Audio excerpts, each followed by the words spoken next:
Good morning to whoever's here. All right, do we have sound? Yes, we do. All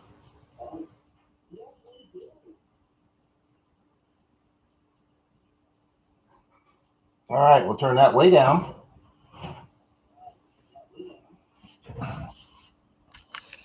Good morning to the now two people that are in here. Oh, that's loud.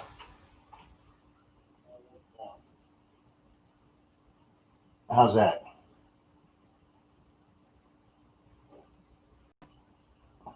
All right. Good morning, Las Vegas Urban Treasure Hunter. Good morning. Good morning, Mark Thomas. Oh, as soon as Rob learns how to type.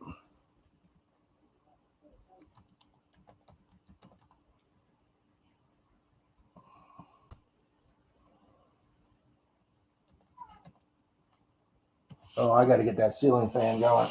It's getting a little muggy in here.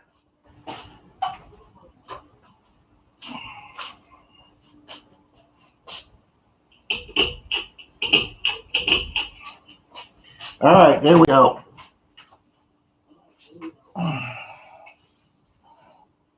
All righty.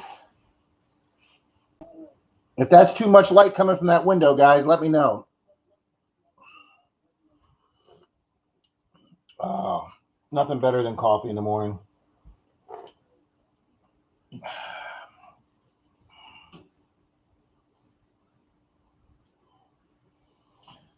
All righty.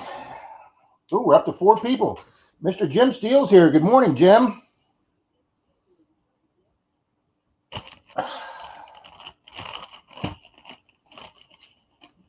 Okay. Ooh, it might even be smaller than this one. Oh, nope, it's the exact same one. All righty.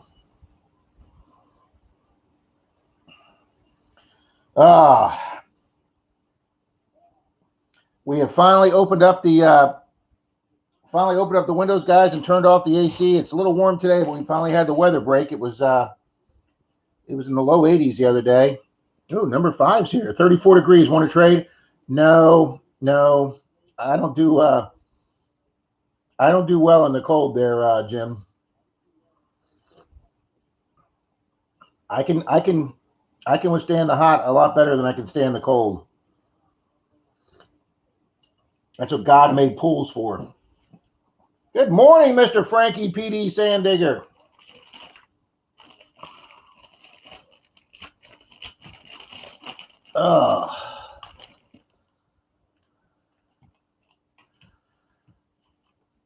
It's a beautiful 61 going to 83. Now Vegas, that's absolutely perfect. That is perfect.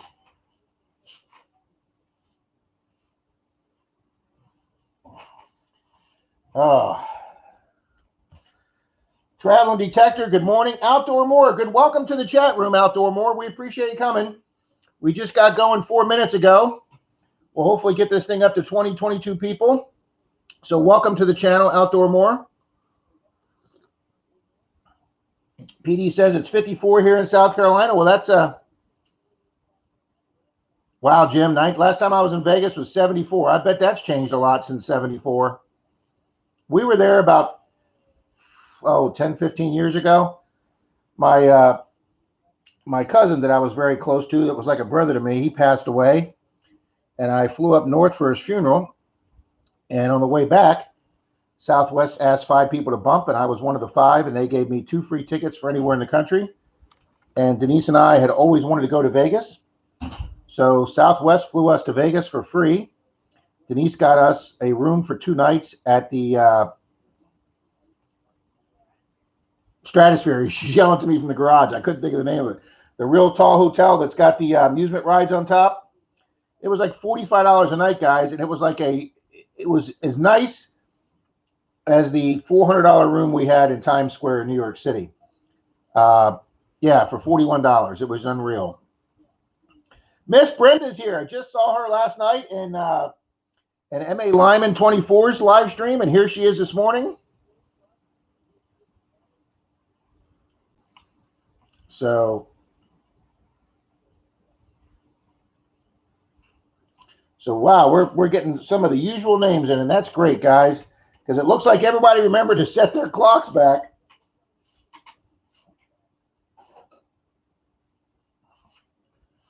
Yeah, that's going to help a little bit.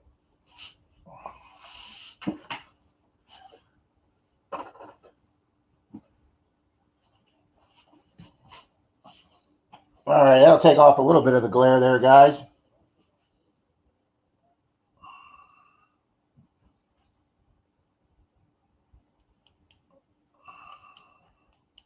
Oh, no crap. I didn't know you actually had resorts closing. Wow, I had not heard about that. Wow, I did not know that.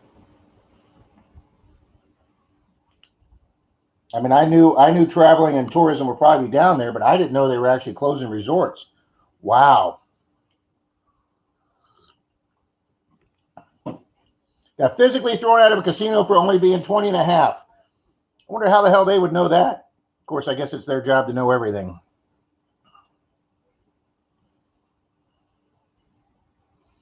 So, well, guys, I finally got out yesterday, and wait, what's today? Sunday. Finally got out Friday afternoon.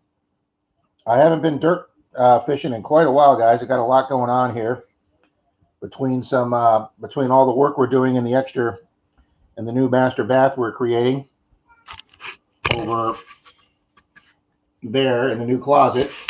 I mean, as you can see, we're down to the wall studs. So between that work and an issue I'm having with the county, I haven't been detecting much. MGM is closing several resorts next week. Even New Year's Eve has been canceled on the Strip and in the burbs. Wow.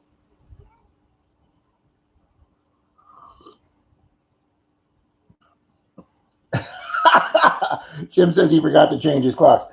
No, Kitty, there's no dirt to play in. I mopped the floor for the construction site yesterday. He's in there giving it the once over.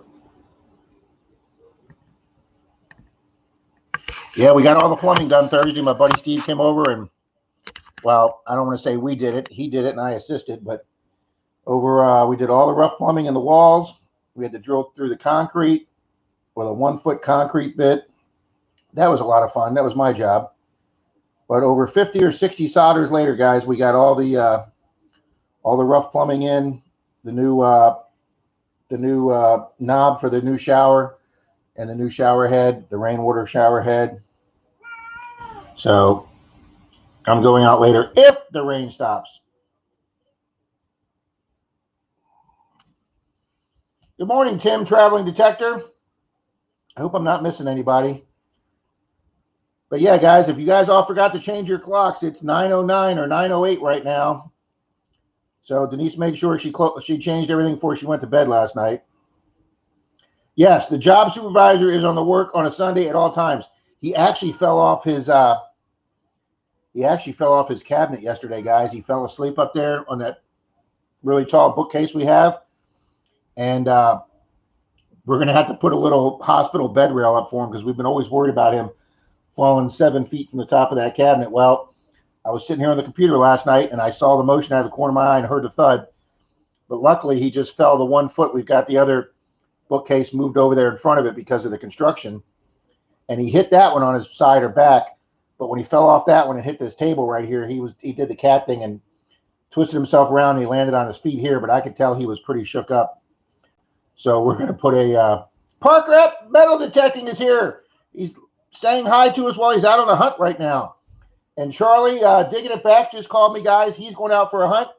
And both Pat and Charlie said if they find something interesting, they're going to call into the radio show like Pat did last week, and we're going to try and help them identify their items.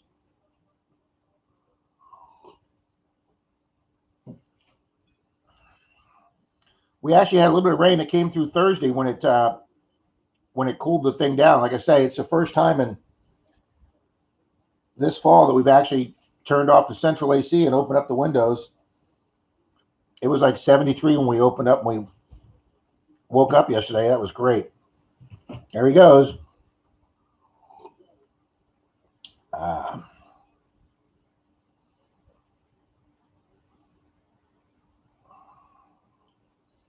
God, wouldn't that be great? I'm sure you guys all saw the Hoover Boys Wednesday where Kurt found that, what was it, that 1842 gold dollar coin or whatever it was. It's smaller than a trime. He says it's the smallest U.S. coin ever made. Pat says he's been hunting old school sites this morning, getting nothing but trash. Now the neighborhood is starting to wake up, so I need to move. This is not the kind of neighborhood to be stuck in. That was awesome, traveling detector. He found, and what's really weird is you guys all saw the video I did on my fellow club member Clearwater Mike. He got we've been doing our ring finders club, or our ring finders organization in our club's been doing a lot more ring finder call outs lately. And guys, I'm 2 for 2 over an 8-day period, finding gold times twice for people. Let me show you what I found. Wow, I got to delete some stuff off. Oh, and if you guys remember, Pat was in here last week with that little piece of metal toy that he found that had looked like a guy's head in front of a steering wheel or dashboard. And a lot of you guys thought it was a fire truck, and I thought it was an open wheel race car. That's as close as I found to it, guys. That looks very similar to that little piece he found last week. I Googled fire trucks, metal fire trucks, and I Googled tractors, and neither one was as close as that. But that's as close to that little piece of guy's head and dash that Pat found last week.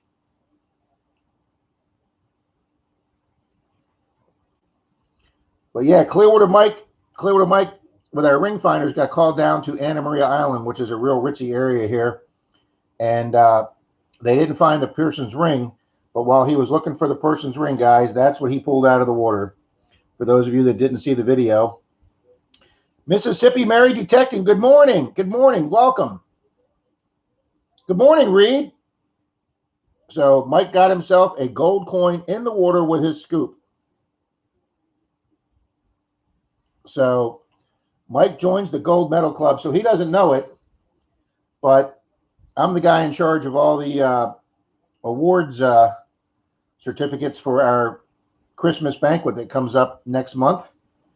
I'm the guy that has all those done from the printer. So I am doing a special certificate for Mike for finding a gold coin, because we all know that 99.99% of us will go through our hunting careers with never finding a gold coin. And we all know that's the holy grail of metal detecting. And so for Mike to get one, I mean, you can see it's just clipped into that bezel with these 4 little clips. So you could easily just take those off and you got yourself a gold coin. But not only is it gold, but guys, the bezel that's around from the chain is also 18 karat gold. So in the two-way, 4.5 grams. Mike's a really, really good water hunter, guys. He's probably one of our club's best water hunters. What the beep? Good morning. Wow, you're the third person going out hunting this morning. Sunday mornings must be good morning. Well, see, I forget, real people have real jobs. I don't have a real job, so Sundays aren't. Sundays are football for me and Denise to spend a day together. But I can tell you guys this. Friday, I did a solo hunt. I door knocked in a little town not far from Denise's house. And a young guy who had inherited his grandparents' 1900, I don't want to say a mansion, but it's a pretty big house. But it's not a big lot. The house takes up most of the lot. And he gave me a yes. Said I could do it late Friday afternoon. And I showed up about 3:30, knocked on his door again. And he said, yep, go for it, buddy.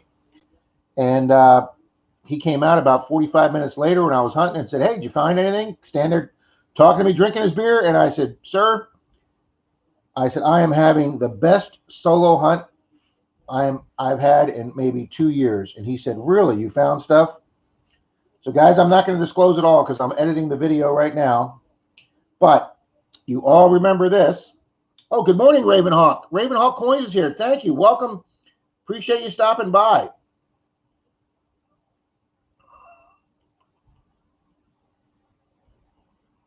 I own an 1852 $1 gold coin. My uncle found it in an abandoned old house in 54. Dad bought it from him for $1. Your dad's best financial movies ever made, Jim.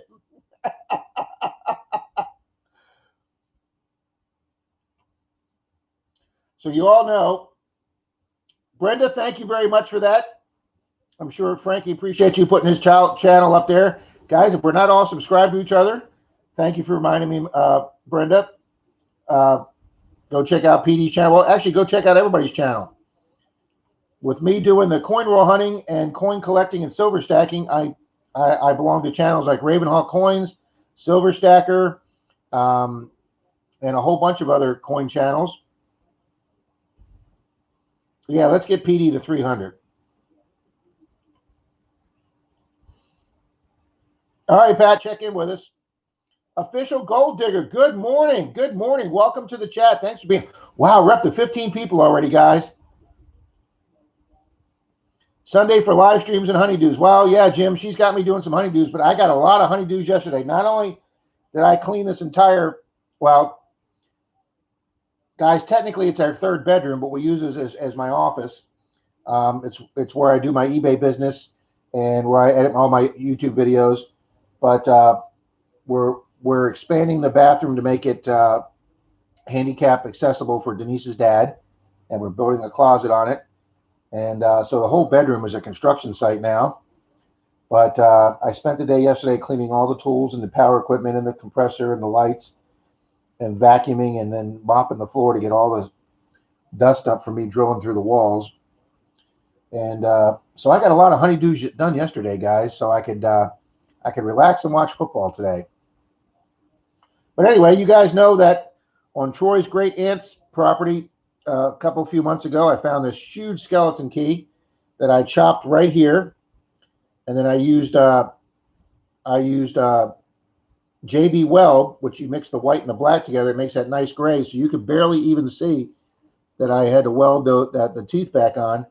And then, guys, that was my second skeleton key I've ever found in 3 years.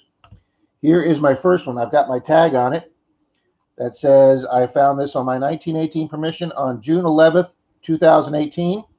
That was my first skeleton key, guys. I never thought I'd find one in Florida. I was so excited. This was high up on my bucket list.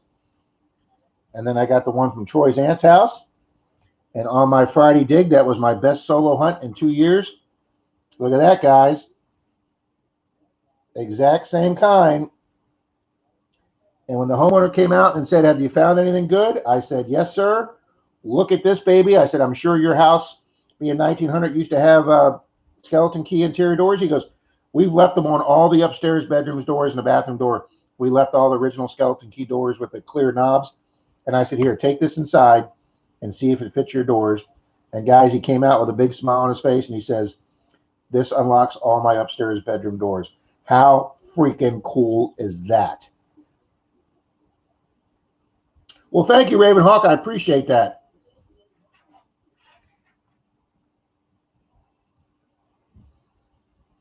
Yeah, guys, go check out the coin channels too. If you guys are into, I've got like 6 or 7 half-dollar hunts that I've never put on. I was going to put one on a week because my goal this year was to find 100 silver coins, coin roll hunting.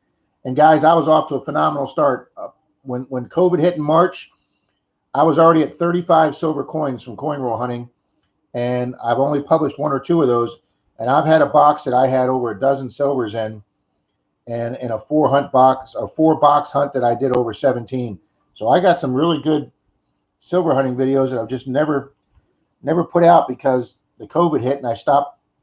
I wasn't able to get coins. But yeah, guys, I follow several of the coin channels.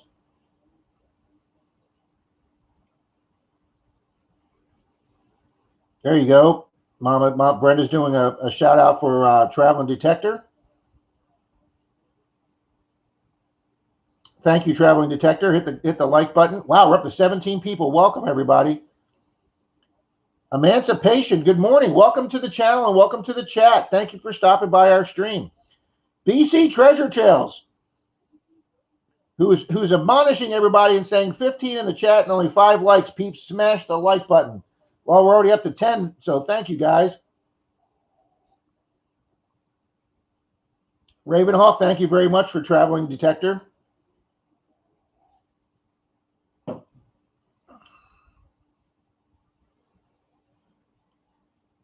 The Keymaster. I'm telling you, Reed, I mean, the oldest house we've ever door knocked on here in Florida, Dalton and I, is in 1870. I mean, it looks like a colonial mansion out of the Gone with the Wind with the four big white columns. And he had said he'd been hunting before, and his family and his sons did it. And guys, I have found if you get a house that you knock at and you get a male that comes to the door, especially an older male, he'll tell you he's hunted it before, and then he'll say, oh, we did it like 10 years ago. We didn't find a whole lot, or we cleaned the yard out, whatever they tell you. And then you say, well, machines have really progressed in the last 10 years, and we've both got, the newest, best machine on the market. They'll tell you no. And the reason they tell you no is because of a man's vanity and a man's pride that doesn't want another man going behind them and finding something in their yard that they didn't find. It doesn't mean that they weren't good enough.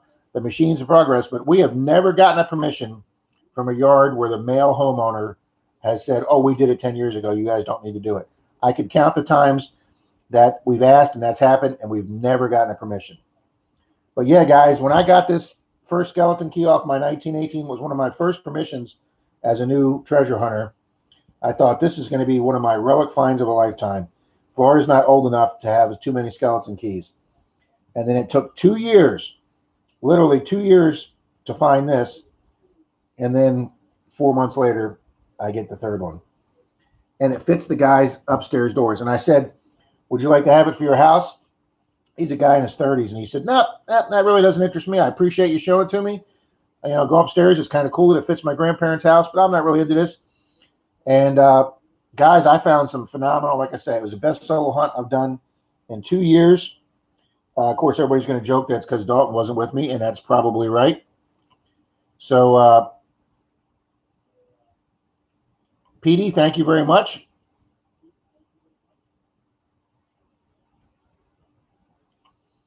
And Brenda's now doing a shout out to Reed's channel, Reed's Art of Adventures. Reed's a pretty cool guy. He joins us in our Wednesday night Zooms. For you guys that don't know, there's about a dozen of us that are Wednesday night at 7 p.m. and 10 p.m. are at Park Rat Pat Zoom meeting. And guys, for you, those of you that are technically challenged like me, if you do it from your computer, you do not have to download the Zoom app. You just go to zoom.us,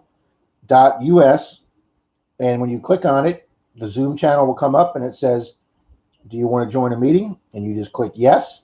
You type in Pat's phone number that he has for Zoom. It asks you for a password. You just type in the number a second time. You hit go, and then boom, your picture comes up, and then all the people come up looking like the Brady Bunch with 3, 3, and 3. Oh, wow, who just sent me a super chat? BC Treasure Trails, Canadian $10. Wow, thank you so much.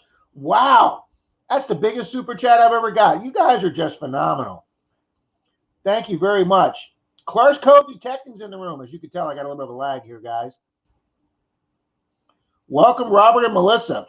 They are another people that are regularly in our chat, and they had called their internet company and I guess lit a fire under their ass last week, and that was the best they sounded on the Zoom meeting. Their internet seemed to get a little bit better because they're out there in a very rural area. Well, thank you, Ravenhawk Coins. Thank you. So, guys, I got so many incredible finds off this guy's 1900 front yard. And 90% of them, his sidewalk split the front yard. 90%, well, actually 95% of the good finds came from the right side. The only thing I found on the left side, I told myself I wouldn't give all this stuff away. I know this is really roach, guys. I feel bad for showing this. Martin Randolph Relic Recovery has never found a thimble, and this is like my 7th or 8th one. And guys, it just came out looking like a hunk of metal, but I saw a little teeny bit of the top that had the little dimples for a thimble. And guys, this took a lot of work with like the tip of a knife and some scouring pads to get it. And you can see it's really roach. But guys, I thought it was blue down here, but it's not blue, it's green. And I could read the word flower. And this turns out to be Ballard's Obelisk Flower Company out of, I believe it's Tennessee or Kentucky. And this is a 1920s advertising thimble. And apparently this was, they didn't make apparently a lot of these because there are none on eBay. None. I only found one picture of these on Google Pics. And Some of their company relics with their name on it. There's one going for $65 on eBay. Obviously, this is trashed, but this was a great find. I always like when I find something rare.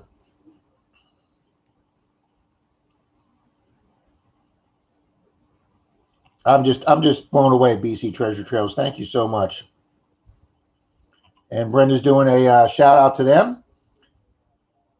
So please go check out their channel. Oh, there he is. Look, I was just talking about him and he's here. Man, he just pops up. That's scary. Sorry, Martin, but I got another thimble. It's really roached and I can't try and expand it because it'll just break apart. But it's actually a pretty rare thimble. Let's see if this is going to help a little bit.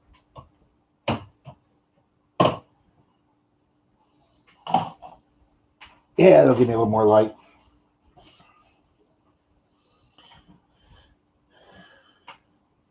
Wow, he found a ring full of skeleton keys pre-YouTube days. That would be awesome. Works up to 10 cents American after exchange. Well, I appreciate that dime, BC Trails. Oh, that's just hilarious.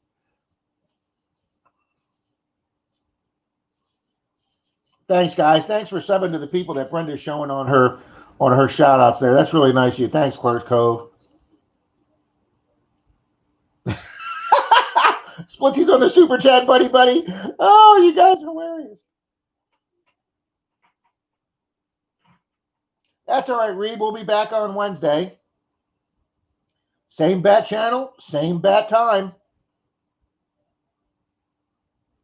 I'm just really impressed that everybody got their clocks changed and joined us here today on time. Because it wasn't for Denise doing that, I wouldn't have any idea what time it is. The only bad thing about this, guys, instead of now getting dark at 7 p.m., it's going to be getting dark at 6 p.m., which cuts down your hunting time. BC Treasure Trails, welcome. I know, Reed. They actually sounded pretty good. There was whole sentences that Melissa said last week that we were able to pick up on, and it was really nice, I think, for them because it made it a lot more interactive for them. We could respond to a lot more things they were saying. Oh, I'd love to find a silver thimble too, traveling detector. I've gotten, like I said, 5 or 6 thimbles. Most of them are in a lot better shape than that one. And guys, the homeowner, like I say, he's about in his mid-30s. He inherited this house from his grandparents, a beautiful 1900 two-story home. He didn't know what a thimble was, guys. He goes, well, what is that used for? I said, it's back in the old days, women put them over their fingers so they didn't, when they were darning and stuff, so they didn't put the needle through their finger. He's a young guy, guys. He didn't know what a thimble was. And Brenda's now giving a shout out to Randy. Wow, Brenda's like an overdrive today.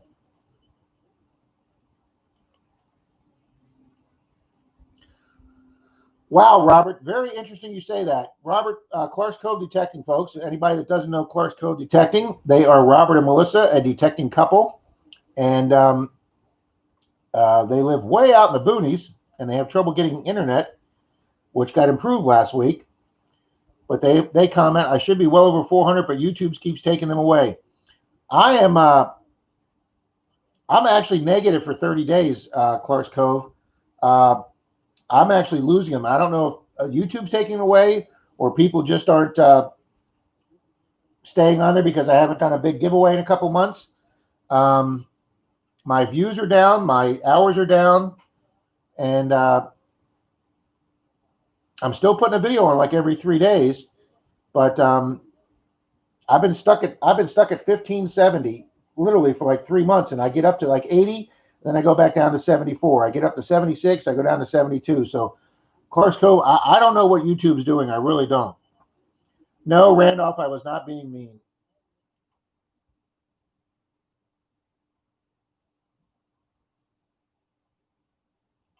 Oh, Bernie's here, St. Lucie Metal Detecting.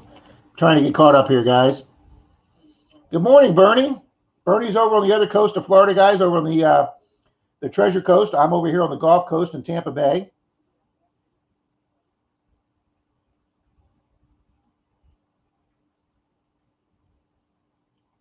Ravenhawk's giving some good advice there.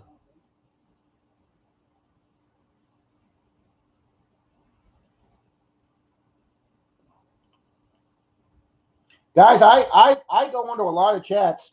Uh, I like I said, I go to Mike M.A. Lyman's. I try and, like I said, I try and go to Ravenhawks. I try to go to Silver Seekers. I try to go to Rivendell's if they do live streams, coin channels. Like I say, since I collect silver, I do coin roll hunting. I do penny, I do unsearched penny rolls that I buy. Um, so, branch out a little bit.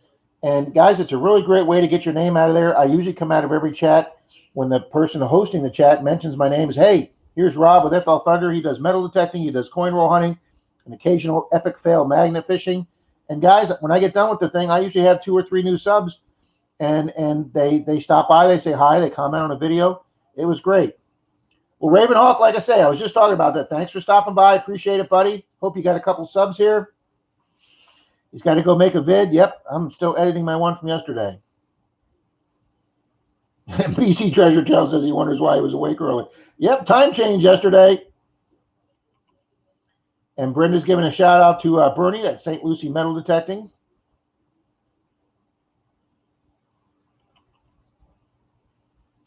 That's right, Clark's Cove got heavier duty string. It's not going to snap this time. Men can see too, Rob. Marty is nuts about digging in coins. Boom. See, there's another channel that does digging and coins. Jim Steele, last year I found a thimble the size of a pencil eraser. Yeah, that's got to be some type of decorative thing, Jim, for display or something.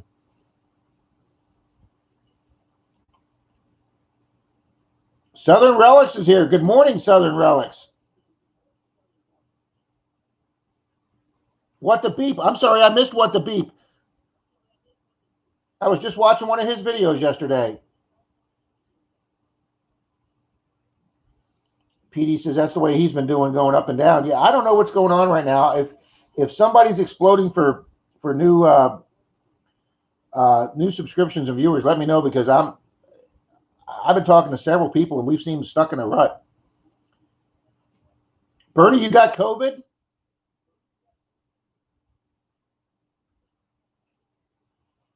Mississippi Mary Detecting. Okay, got to go do some chores. Good chat, Rob. And she's saying hi to Brenda. Thanks for stopping by, Mississippi Mary. I know a lot of people try and get a lot of house stuff done. Yeah, Traveling Detector said that's a small thimble. Brenda's giving a shout out to Marty's Nuts. Well,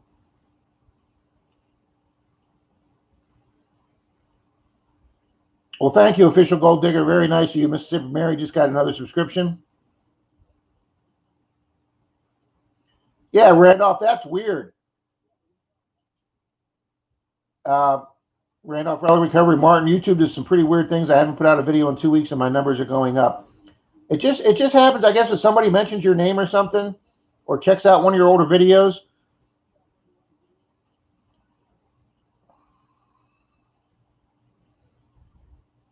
Yeah, I don't have a silver thimble, guys, but I do have this, which I'm very proud of, because I didn't even know what it was when I found it, guys. It was in my trash bag, and luckily I took a second look at it before I dumped my pouch. So, guys, I don't have a silver thimble, but I've got a sterling salt shaker top. And I thought this was an old bottle cap because I saw these ridges, but I found this like 2 years ago, guys, on a small property. And that's probably my oldest silver. I mean, you wouldn't call it cutlery, but like, a household item. But I love this. This is one of my favorite finds, a silver salt shaker top. It says sterling right on it. So, yep, no silver thimble, but I've got that, guys. Man, I'm loving this new high-def camera of mine.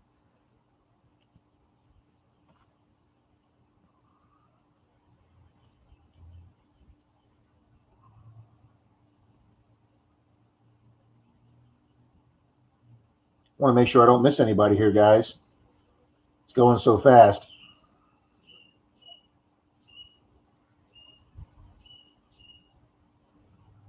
Oh, that's true. Well, the way he's describing it, Brenda, even sounds smaller than a Monopoly piece thimble.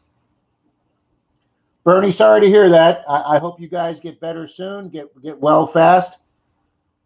Maybe, hopefully, you guys get treated with that remdesivir or whatever that the president got treated with. That seems to be. I know somebody else that got that treatment, and it really moved them along. And guys, my buddy Steve that's helping me do the plumbing, he told me another one of our good friends came down with COVID right in the beginning in February or March when this first started happening, and he got over it. He's in really good shape. He works out a lot. He's a bodybuilder, so he's in good physical condition. But he got it in March, guys, and it's now November. So that's what? April, May, June, July, August, September, no, October. That's 8 months, and he says he still doesn't have all his stamina back.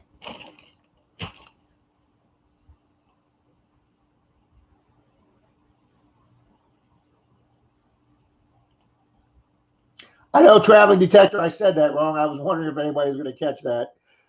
Marty is nuts, not Marty's nuts. My fault, guys. Oh.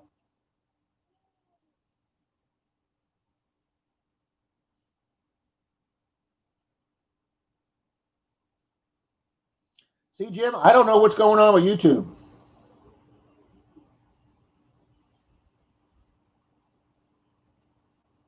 Yeah, Southern Relics. I don't know what's going with that.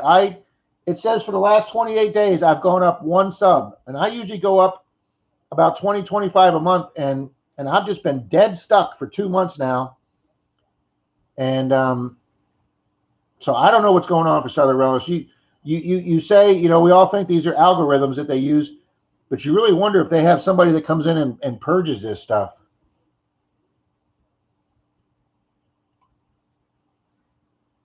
Yeah, see, Clark's Cove says the same thing. Reed says the same thing. Brenda's giving a shout out to Southern Relics. Yeah, sorry, Bernie. I know it's a pain being quarantined. Um, for a lot of you that know me personally, you know that Denise's parents are in an adult living facility. Her dad slowed down and had a stroke a few years ago, and he doesn't move real good. And her mom's got advanced stages of dementia. And I'm not going to go into details, but due to the lack of the care of the facility, she got a big bed sore that was too big for them to take care of. So they had to put her in a hospital and pump her full of antibiotics. And then once the hospital said we've done everything we could do, the adult living facility said, nope, she needs too much care for us. And they shipped her to another facility. Now her parents are living in two different facilities. And her dad keeps wanting to go see her mom. And because of the COVID protocols, you can't have a person from one adult facility go to another, because in Florida, they're really trying to keep the spread of COVID. And they're doing a good job. Both of these facilities don't have any. So Denise is going to go visit her mom, and then I'm going to go visit her dad today at 5. And then we're going to call each other and FaceTime on the phone so her dad can see her mom. So that's weird, Reed. But I'm glad, St. Lucie, I'm glad, Bernie, that nobody's in serious trouble or in the hospital. The traveling detector says he was quarantined for 2 weeks when he came back from Jersey. Yeah, there's an airline now. I can't remember which one it was. Thank you, Brenda. COVID sucks. You got that right, Jim. That just sums everything up right there. Sometimes I'll be halfway into the grocery store, guys, or halfway into Home Depot, and I'll turn and see somebody walking next to me with a mask, and I'm like, shit, I forgot my mask. And then you got to turn around and go all the way back to your vehicle. So, but yeah, there's an airline now that's giving you a test at the airport, because if you're flying to Hawaii, if you don't have paperwork showing that you've been tested like that day or the day before, Hawaii will quarantine you, or you have to self-quarantine.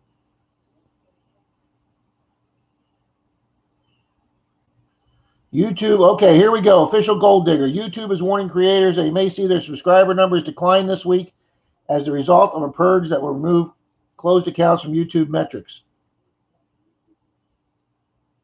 Thank you, Mr. Dalton. I didn't announce that yet, but thank you, buddy. No worries.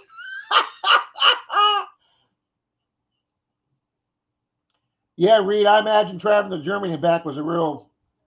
Wow, Bernie says he's in bed for almost 4 weeks. Yeah, Jim, I mean, I hate wearing one too, because it makes you have to try and suck in air harder. But guys, Mr. Dalton is in the room. Mr. Florida Knox, you guys used to know him as Dalton E. He is giving me clap signs, complimenting me on my V-nickel Friday. Another one of the finds from that 1900 front yard. So,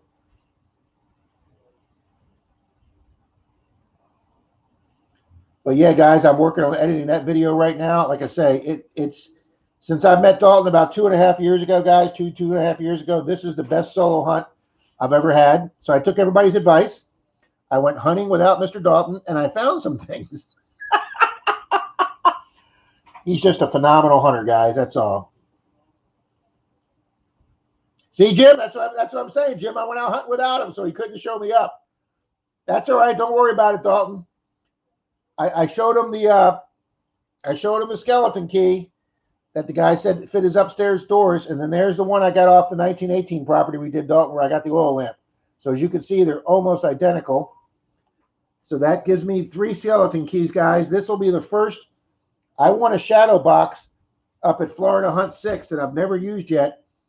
And those are good, those 3 skeleton keys. Plus, I've got one of the, I don't know if you call it an escusment or not, but the front door plate that goes on your door for a skeleton key. You know, it's got the little skeleton key cutout frame. I've got one of those I found somewhere in my relics boxes. And I'm going to put a shadow box and put those 3 plus the door piece in there. And now Brenda's giving Dalton a shout out. I'm not sure if he's over 100 subscribers or not, but let's push him up there. Because obviously we know none of these that everybody in this room are closed accounts. Dalton is the Silver Slob. That is right, Traveling Detector. He wanted me to get that word out there. We affectionately refer to him as the Silver Slob, or the Silver Whisperer, or the Silver Sleuth. We had a lot of names for him, and I guess he didn't like them, so he decided to name himself, and he came up with Florida Knox, which I like, because he uses an Equinox. He knows the damn thing like the back of his hand. Traveling Detector's got all the emoji laughs. Oh. YouTube's ongoing efforts to ensure the site stays free from spam and abuse, but YouTube says this won't have an impact on watch time. Well, that's good. The Silver Master. There you go, Frankie. Thank you. And the Silver Slob.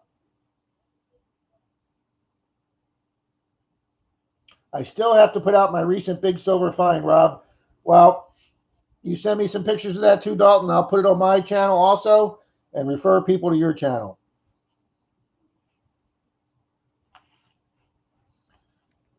Well, since we're talking about finds, guys, the big lot that we're doing right now that Dalton and I got, I started the permission and Dalton got it and kicked it in for us.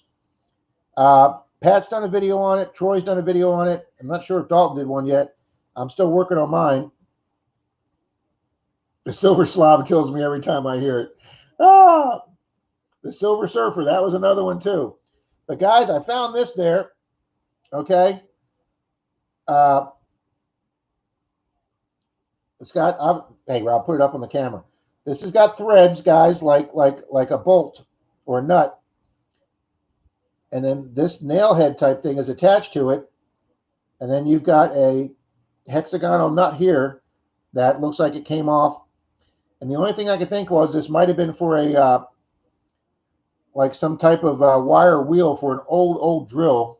But I don't know what the hell that is, guys. It came off a property older than 1919, but it's got no writing, no patent date. It's made out of copper or brass. I don't know what the hell it is. Pump for an old white gas stove or lantern. Okay. That's as good as it could be, but it just seems like it's one part that doesn't come. I don't know. I think when you unloosen this screw, you put something round in the middle there. I think this is an attachment for an old drill, I think. Like an old grinding wheel or wire wheel. I don't know. And guys, at 10 o'clock in 15 minutes, I'm going to show something I found on the same property as this thing that you're going to see later in a giveaway. And you guys are going to get a sneak peek to try and figure out what it is. Dalton sticker should be him standing on a silver coin like a surfer holding his detector. I like it. Pat did him a logo when he gave us the Park Rat Posse bandanas, but I forgot. I don't know what he did for Florida Knoxes. I have to have Dalton show it to me. But Pat's the one that designed my logo too.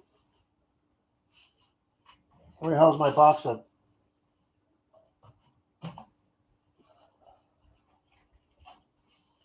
Pat and I came up with this logo that Pat made for me.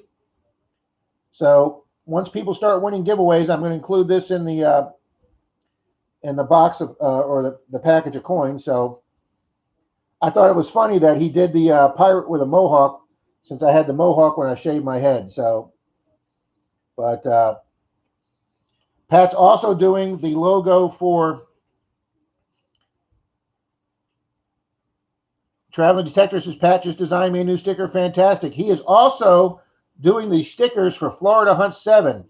For those of you that are familiar with Florida Hunt 7, it's going to be in February, mid-February, up in a town called Melrose, which is a small area outside of Gainesville. There are already, I think I've counted them, there are already, I think, on our group, let's see, we got me, Dalton, Troy, Greg from our club, that's 4. Charlie and his partner coming down from North Florida is 6. Detecting Smiths is 8. Clark's Cove is 10. Pat's going to be 11. I don't know if Kay Diggs it comes, it's going to be at least 12. But guys, our little group that we have, that we all know each other, keeps expanding and expanding. But did some research on the new permission that Troy got. Bring your pants and muck boots. Oh, okay. All right. Clark's Cove, that's great to hear. That's great to hear. But yeah, he did me a box of 100 of these, and he had some room left on the big 8x11 sheet he did. So we had enough room, guys, to put about 20 mini stickers.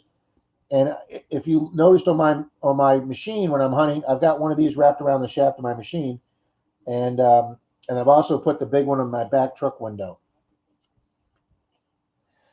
So I know. Thanks, BC Treasure Trails.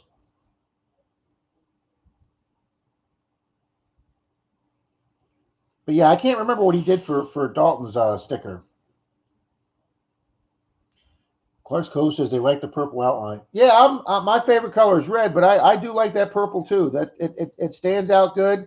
You got the little YouTube sticker emblem there.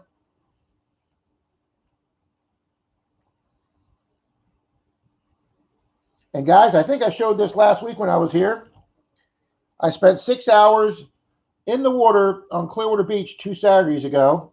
Never got out of the water, maybe only 20 minutes. I spent 6 hours in about chest deep water doing Clearwater Beach. The water was still warm. And guys, here was my best find from last Saturday. Charlie identified these for me. I mean, I just think they're badass looking sunglasses. I was like, wow, I wonder if they're Oakley knockoffs, because they have the Oakley oval here. And on the inside, they say crosshair with a little, target crosshair. And Charlie, digging it back, look these up, guys. These are crosshair sunglasses made by Oakley. And this particular pair runs for like $133. Guys, these are the 3rd pair of expensive sunglasses I have found in the water on Clearwater Beach. I am loving it. I sold the 1 pair, but these have some real microscopic small scratches, so I'm not selling them. These will be my detecting glasses.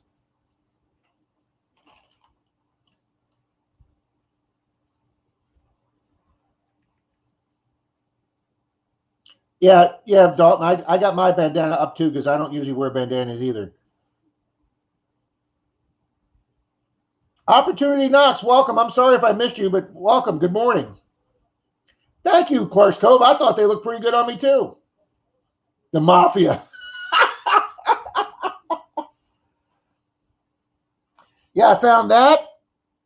Oh, I didn't bring the silver ring in. It's in the other room, but I found the sunglasses, a little Love silver ring 925, this big hoop earring that rang up gold on the Knox. It rang up like a 6.7, which is a gold reading on the Knox, but I can't find gold marked anywhere on it.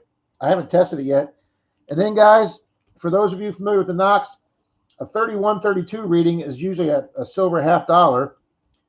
And this baby in about 5 feet of water gave me a 3132 reading. I thought for sure I was digging a $half.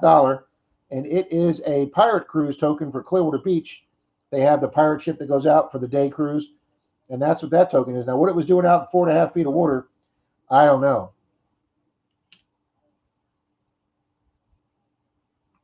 Oh, and here's another thing I found. It's got a little top on it, like the only way I could describe it is like the old Mongolian warriors. Their hats had like that rounded point, and then it's got an open bottom like a jingle bell. So it's a little copper thing. I found that on the 1900 house yesterday. I have no idea what that is. Tour boat sunk. Oh, that would be one answer for that. Well, Opportunity Knox, we would not know that down here in Florida since none of us have ever found a large cent. But I bought a bunch of coins from Denise's dad when they were selling their house. I bought his coin collection and his silver collection. And out of all his coins, he did have a large cent in there. So Dalton and I have swung over the large cent. So I can't remember what it gave. Obviously, I'm going to take your word that it's a 32. So I do have one coin here to test it. But guys, up last year at Florida Hunt 6, there was one large cent found. The guy brought it in. It was still caked with dirt. You couldn't even read the year. He was rubbing it off on his jeans to get the dirt, and he finally was able to show the year, and I was able to film that for my video from Florida Hunt 6. So for those of you with the Equinox, we now know that 32 is a large cent. So I know Dalton is going to go back to that field this year for Florida Hunt 7, and we might even start there this year. And I know his and mine, one of our biggest bucket list goals is to find a large cent. They are about as rare in Florida as hen's teeth, especially here in the Tampa Bay area. I have heard one being dug around Orlando by Dalton, help me out with it. I have found 2 large cents after detecting 42 years. See, I mean, I guess the guys that live up in the colonial states, the 13 colonies, they find 1 or 2 every dig they do on some old field. So they're like, yeah, we got another large cent. Well, for the rest of us in the country, as you can see by Jim's comment, they're not as easy to find. Oh, cool. Clark's Cove found 3 silver rings connected as 1 ring yesterday. Congratulations. Florida Knox, what is a large cent? Oh.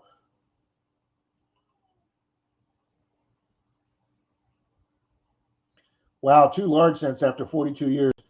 Well, Jim, that was way when I had my first detector, my Xterra 705, and I was doing a 1915 house in Clearwater. I was pretty new to doing old properties.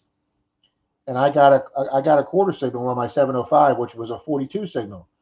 Well, a quarter is a 40 bouncing to 42 sometimes, but the machine gave me a solid 42. I thought I was just going for a quarter, and I had a bunch of roots. And back then I had a bigger shovel. I didn't have my little less shovel. And guys, I was hacking through the roots, and this came out. I actually was prepared for my live stream today. This came out, guys, back in 1918, my very first $half, because I put it in a nice plastic 2x2. And if you think that looks in mint condition, it was, except for these 3 big shovel gouges going down, because when I was hacking through the roots with my shovel to try and get through them, because the signal was down below it, I hit it 3 times with my shovel. But guys, this was a bucket list coin for me back in 2018 that took care of like 6 categories. It was my first big silver. It was my first 100-year-old silver. It was my first $half. It was my first Walker. It took care of everything. And it's just, yeah, this is one of my favorite coin finds. I never thought I'd find another one of these again in Florida. But guys, I'm finding even though you live in a state that's maybe only 140 years old, you can find 120-year-old items. The metal detecting channel is here. Welcome, sir, from the UK. I was on your channel yesterday starting to watch your live stream to follow the rules.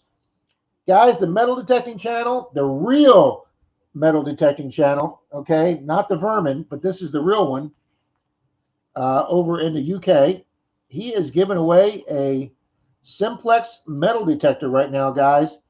So for us folks here in the States, the only requirement is that you pay the shipping if you win it, and I would gladly do that, folks. Absolutely. So the metal detecting channel, thank you for the giveaway. Brenda's got your channel HTTP up there. So everybody please go check out him and watch his live stream he did showing you the rules. Follow the rules. I sound like DK now from the weekly channel. Follow the rules. Get in on the giveaway. Check this channel out. Here you go. I like Ken. Ken's been a very, very good friend for me. I'll trade the large cent for gold rings you find on Clearwater any day. Well, I have finally found 3 this summer, Knox, and I finally, including my first one with 3 little diamond chips in it. There weren't even people in my part of Nevada till 1850.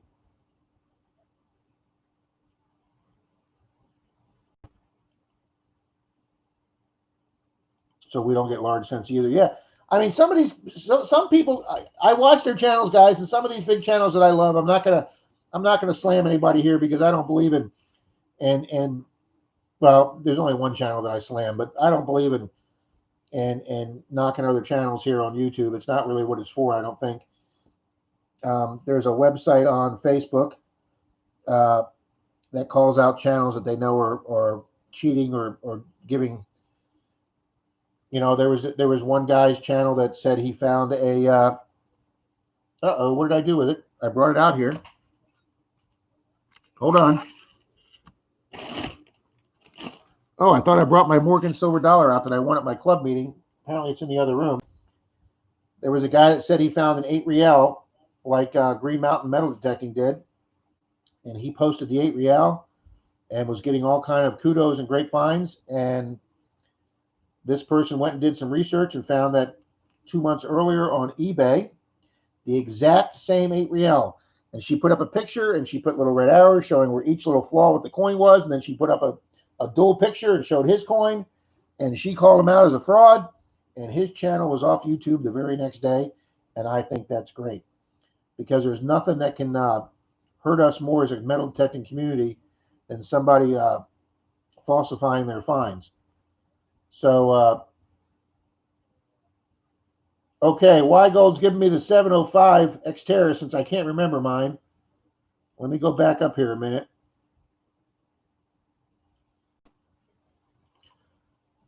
Oh, Amphibious Archaeology's in the room. Welcome. Morning. Morning.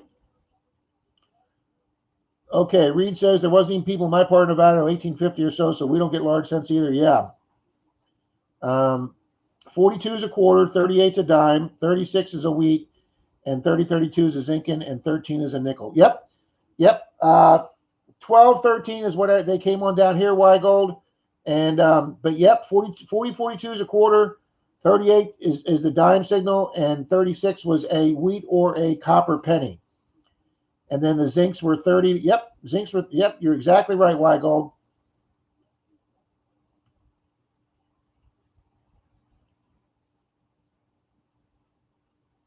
But yeah, guys, the metal detecting channel is running a phenomenal giveaway right now, and he's the real metal detecting channel.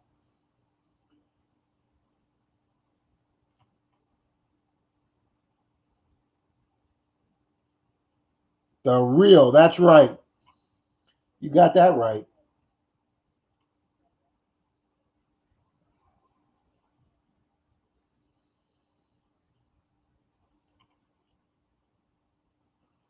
Wow, Brenda just keeps on giving shout outs to channels now. She's doing Y Golds. That's just wonderful of you, Brenda. Thank you very much.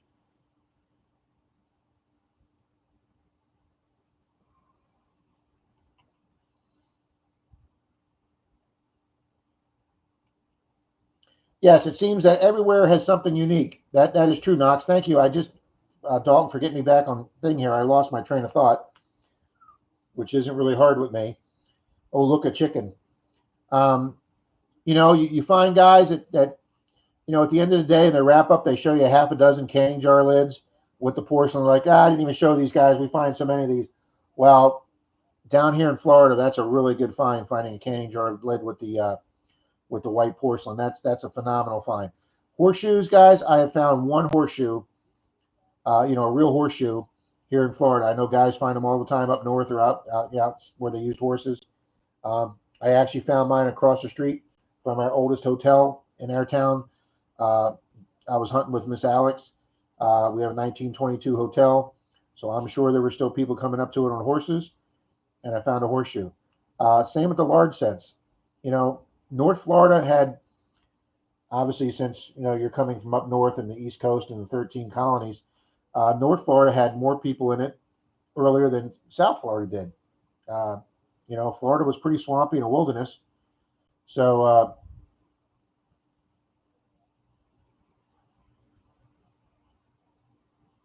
there you go. Reed's getting a little extreme there, but there you go. Seed a hole and go to prison.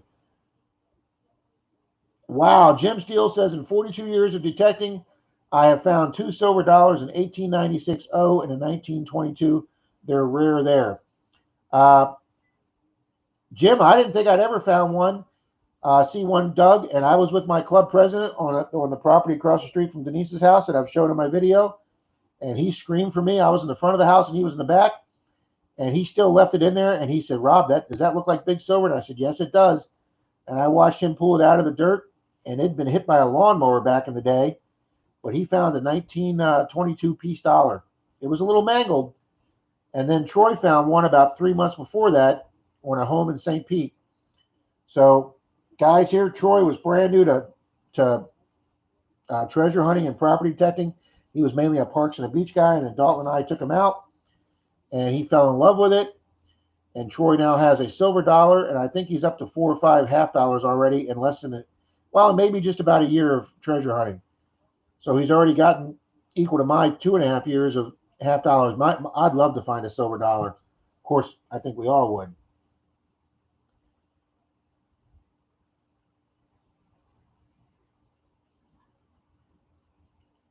The 705 is a quarter magnet. Man, Weigold, you were exactly right with that. It is my 705 loves quarters. It just eats quarters for lunch. You got that right. Um, Jim from MD Melbourne, his first machine was a 705 because me and him talked about that. That's why he came over and saw my channel because I was using the Xterra 705 and we had something in common. And that's when Jim signed up to and now we both have Equinoxes. That's fine, Metal Detecting Channel. That's fine. All right, amphibious archaeology. Tell me what you found, Richard.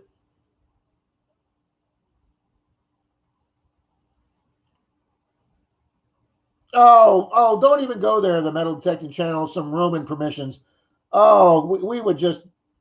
I mean, I know the Hoover Boys. I know Quarter Hoarder. I know. Uh,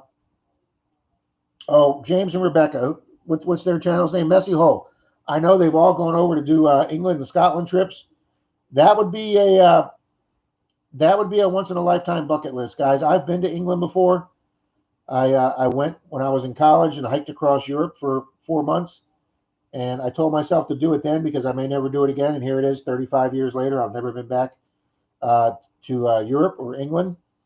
And it is just beautiful over there. Richard, no apologies for that. Found a horseshoe at an 1860 stagecoach site. See, that would just be way too cool. Yep, I agree, Dalton. Silver dollars on my bucket list with you, too.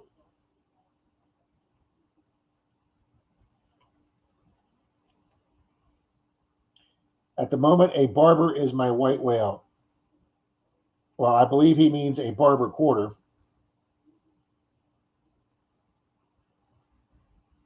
Dalton finally got his seeded coin this year, guys. He took care of three bucket listers on one coin. He wanted a seeded coin this year.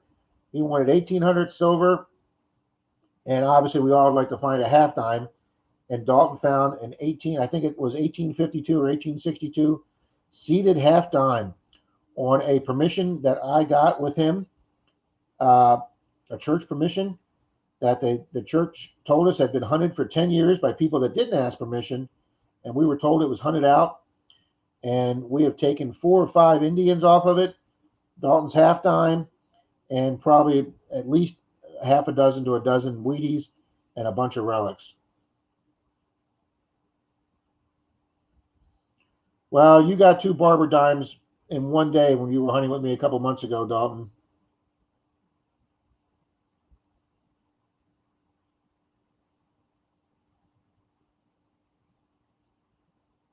Yeah, Frankie, just keep out there and it'll come.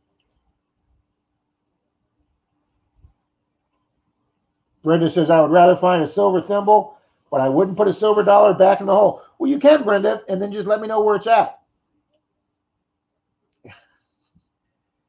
Richard found a Civil War artillery button. Congratulations. Uh, Way to go, Richard. Simon and Andrew from the Weedy Boys just found one a while back, too. That's a great find. They sent it to me, and you can see that big A in the middle of the button. Yeah, Richard, that would definitely be a bucket lister from me. Congratulations, Richard. Uh-oh. My phone is giving me a text signal.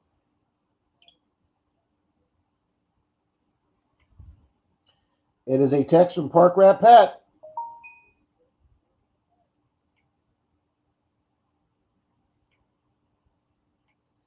He's sending me a photo. Oh, what the hell is that? All right. Pat's digging with a subscriber today named Dennis.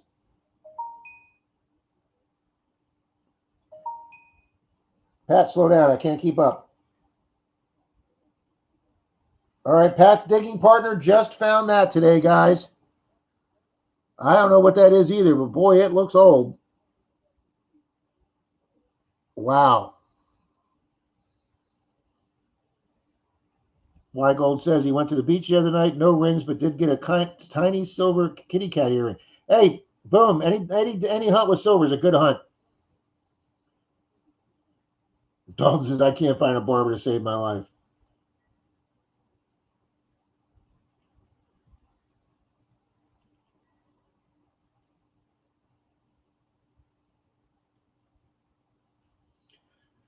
Marty says nothing's ever hunted out. Marty, I'm not going to get into that big discussion today. I don't always agree with that. Most of the time I do, but I don't always agree with that. But the only place that's hunted out is Mars. That's hilarious.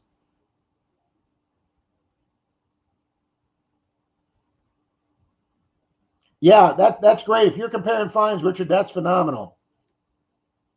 So that's what Pat's digging partner found. And then Pat just found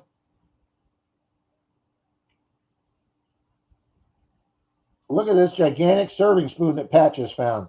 That's just awesome, guys. Pat's so excited.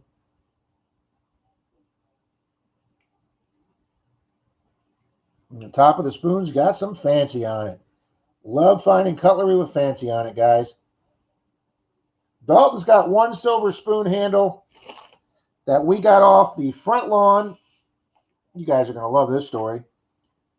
My little town that I live in, guys, a few miles up the street from Denise's, has they were kind of known as a well, we had supposedly the fountain of youth here that was looked at by the treasure hunters back in the 1700s, and the healthy mineral water in the spas. So our little Tampa Bay, northern Tampa Bay little town was a big haven for movie stars back in the 20s before the crash, the stock market crash in the Great Depression. Like I told you about that 1922 hotel, there were a lot of silent film stars that stayed here.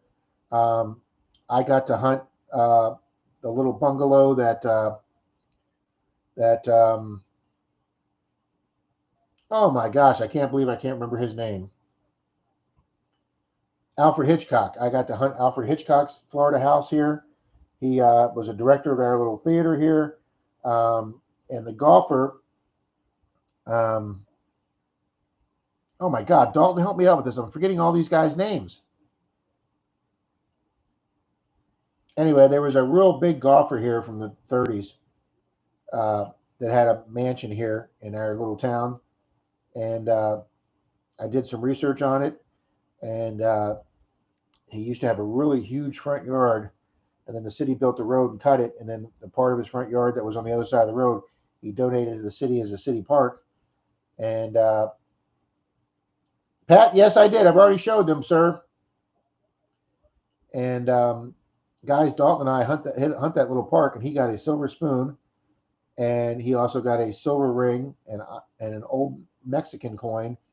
And the old Mexican coin we figured was probably one of their servants, because we talked to the people that now own the mansion, and they said it does have a whole servants section that they live in.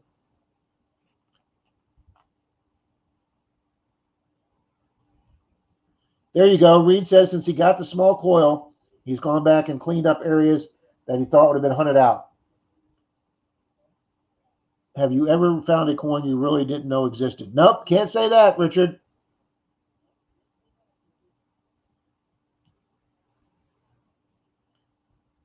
Top to a property line stake? Well, there's a good guess, Brenda.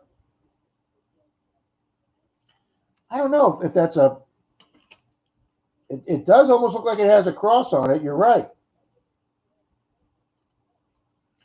But doesn't Bear Aspirin use a logo like that, guys?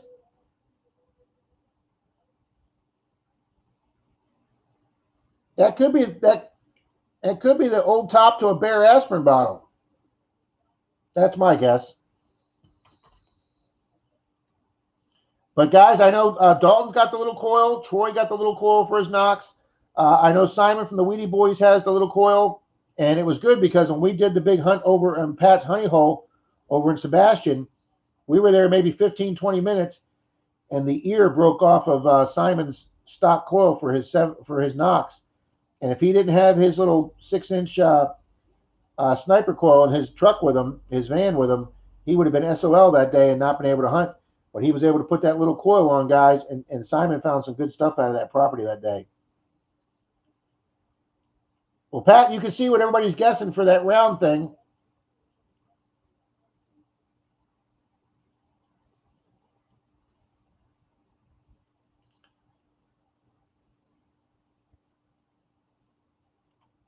Okay, Jim says in 1982, I found an 1886 French coin that threw me for a loop. I'd never seen them before. Well, congratulations. I know when Troy found. Yes, I've still got them, guys. When Troy found this French or Belgian coin here, guys, you wouldn't believe how thin this is. It's like, anyway, you can't see it real good here.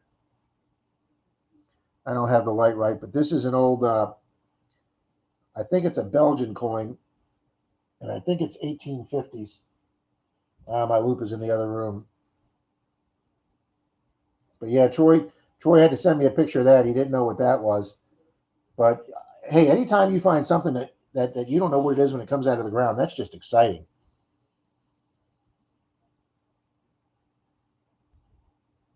Yes, Pat, that's exactly what I think it is, Pat. I think it's a top to a Bear. I think it's a top to a Bear Aspirin. If you can clean that off enough, it should say Bayrer, and then on the coming down, the Y is the intersecting letter between the two crosses.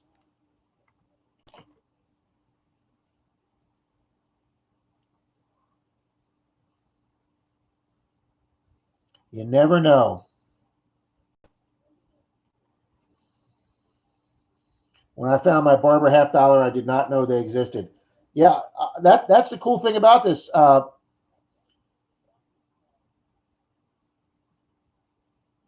Richard, is you learn about coins being a metal detectorist, so that leads right into the coin collecting hobby or silver stacking. Yeah, you learn more about coins in this. Oh, guys, 15 minutes ago I said I would show you this item. You're going to see this item in a giveaway, guys. Okay, you guys get an exclusive sneak peek to start figuring out what this is, because this is going to be a guess the item, just like that alligator sprinkler head. Here's going to be my next giveaway. I'm just going to show this for a minute. Okay, guys, what the hell is that? Okay, and it's made out of copper, so it is not a boat plug, or as Park Rat Pat said, it's not a butt plug either. So I have no idea what that is, guys. Don't say here if you know. Wait till the giveaway, but you guys get an exclusive look. It's going to be what's going to be my next giveaway.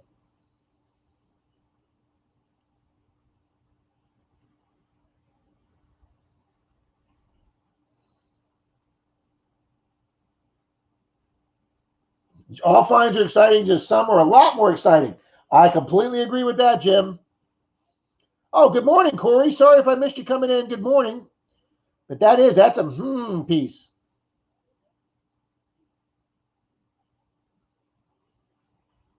It's a hoodie key.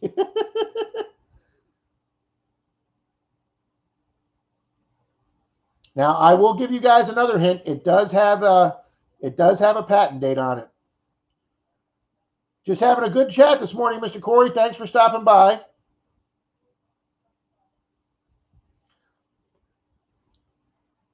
Clark's Cove, thank you. Just don't say it out loud because you could win the giveaway, sir. I'm going to give away another.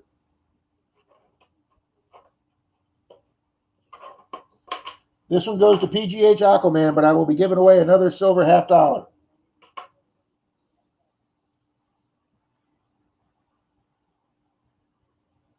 I know. Why gold? That's what Pat said it was. I told Pat about it. He goes, that's not a boat plug. It's a butt plug. And I'm like, Pat, only you.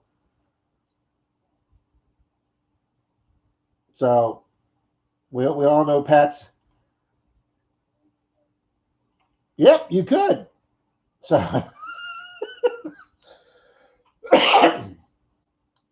Denise told me to make a bigger cup of coffee. She was right. Yeah. Also on that permission, guys, the 1900 I did Friday.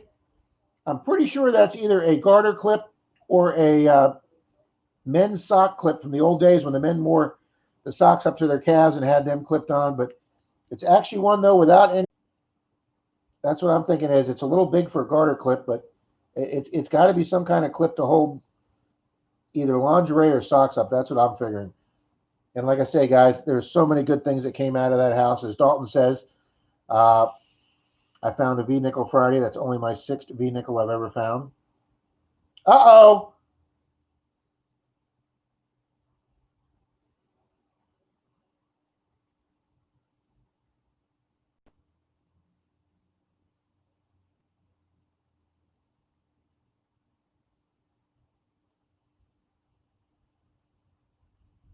Did I come back?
Am I back, guys? Oh, I'm back. Now, see what's really weird, guys, is I can't see myself spin here. I can only see it on the other computer. Wow. All right.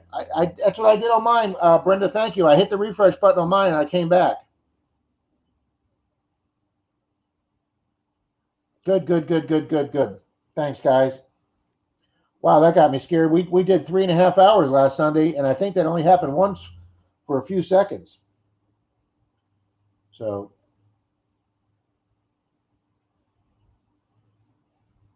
oh, there we go.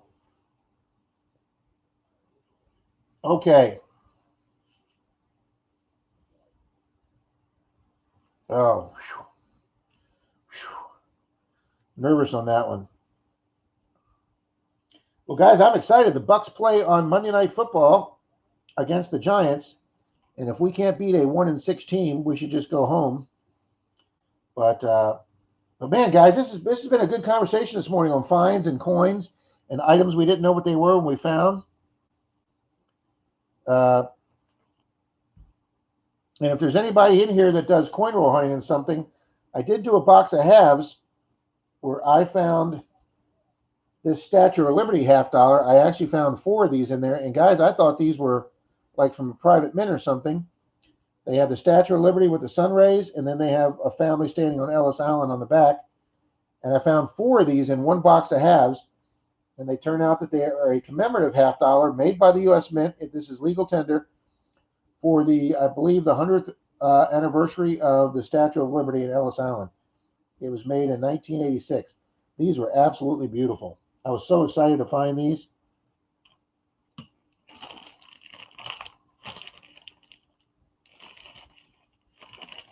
And guys, all my hunting. Miss Denise Kidder's here. Welcome, Denise.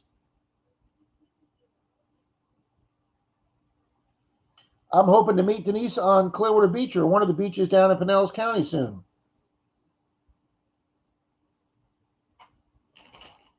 That would be awesome. That would be another subscriber I could get a hunt in with. And guys, my buddy Chris from Copperhead Metal Detecting, he just changed his name. But I'm really sorry I upset him. He sent me a text on my iPad, which I don't check all the time. And he was in Clearwater last week, and he wanted to go hunt Clearwater Beach with me. And guys, I missed his email. I was really upset with myself. Chris is one guy I've really been wanting to hunt with. He's a good detectorist, but he works a lot, and his companies always send him all across the country. And I would have had a chance to meet him and go hunting with him, and I messed up. So hopefully I'll be able to catch up with him another time. Oh, that's all my Canada coins. All righty. Denise, if you don't mind me asking, what machine do you use? It's a medieval pipe. Yeah, because they made them out of copper back then. Oh. Hey, they made those old Listerine toothpaste tubes with lead out of lead material, so I bet that was good for you. Guys, I just can't believe some of the stuff they made out of copper and lead back in the day that we put in our bodies. Hey, when I was a little kid, now I'm showing my age, we went to an old-timey dentist, old school dentist that had the little white porcelain sink about this big, or the little round thing that the water went around, and you just leaned over in your chair and you spit all your saliva in from the dentist chair. Now they just suck it all out. Back in the old days, they had a little round wash basin. And guys, me and my sister would go there with my mom, and he would give us a little teeny glass vial like this with a little drop of mercury in it. And then you could play with your mercury, put it on the counter, and roll it around. Yeah, guys, that's poisonous now, hazardous material. But hey, the dentist used to give them to you. But plug for a hobby horse.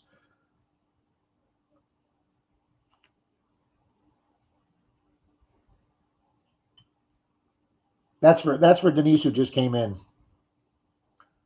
She's going to have to still pick that later on and try and figure out what that is. I'll probably be putting a beach hunt video on, guys, either today or tomorrow. And then after that video, I'll probably do the giveaway videos for what that mystery item is. And you can leave your guesses. And obviously, if there's more than one right guess, we'll do it the same thing with the alligator. I still can't believe like 37 people figured out that was an alligator sprinkler from the 30s and 40s. Yep. Remember the old lead toothpaste tube, Reed? Somebody was just showing one of them on their channel the other day. I was watching somebody's videos, and they found an almost complete Listerine toothpaste, and it had the whole lead top piece to it, which just blows my mind. I know, mercury's fun to play with. I like I say, my dentist gave it to me and my sister when we were little kids.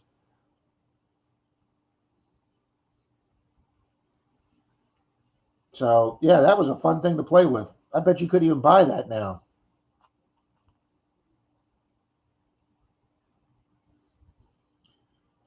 But yeah, it really felt good to get out in the dirt Friday, guys. I really, really enjoyed that day.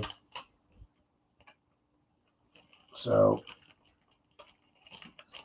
and the guy's house I metal detected, his family owns another house, and he's working on getting me permission for that house, which I think is also right around 1900, but it's a lot bigger of a property. And he also said I could bring another detectorist. No, ma'am, I can't email you the patent number. Did you guys see the shark at Indian Rocks? And it was at Madeira Beach when I was there last week. No, I don't want to know about sharks down by the beach.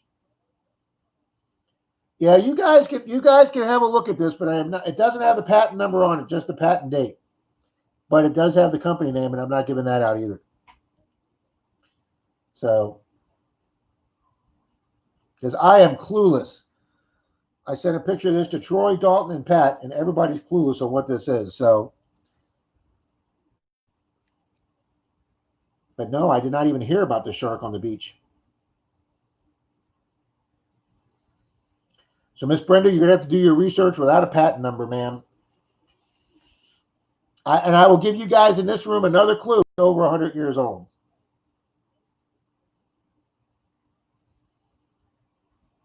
I'm just giving away. Denise, what kind of machine do you use?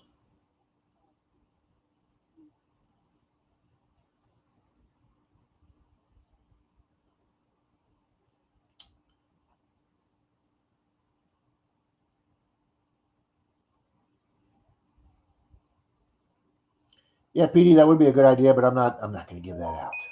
Oh, oh, somebody's texting me. Did somebody get a fine? Mr. Pat's texting me again.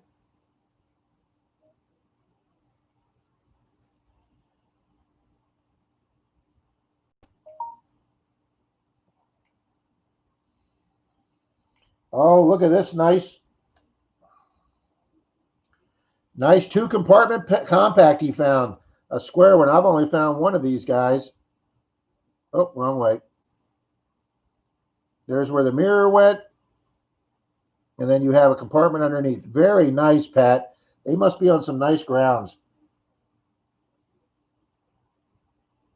I love finding compacts. Yes, ma'am. I can't knock you for trying. That was a good try. I remember my grandfather burning off mercury on his gold claim as a kid with no mask or anything. Oh, I'm sure back in the days.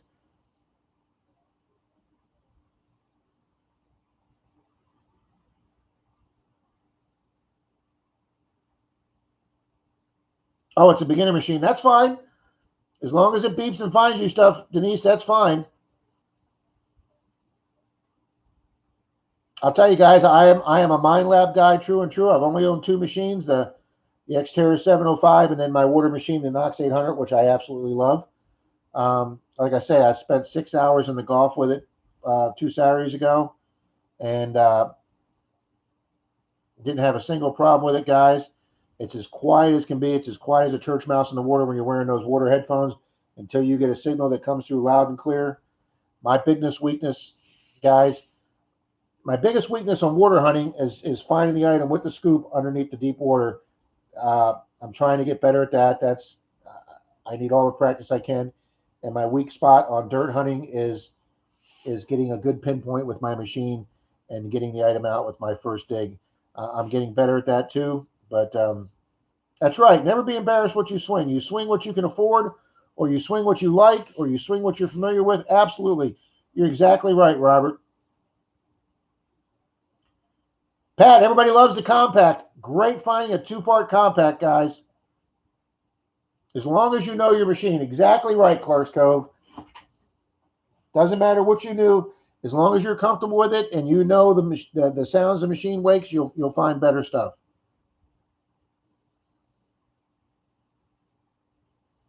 This is my second one. I'm just now learning how it works. Well, there you go.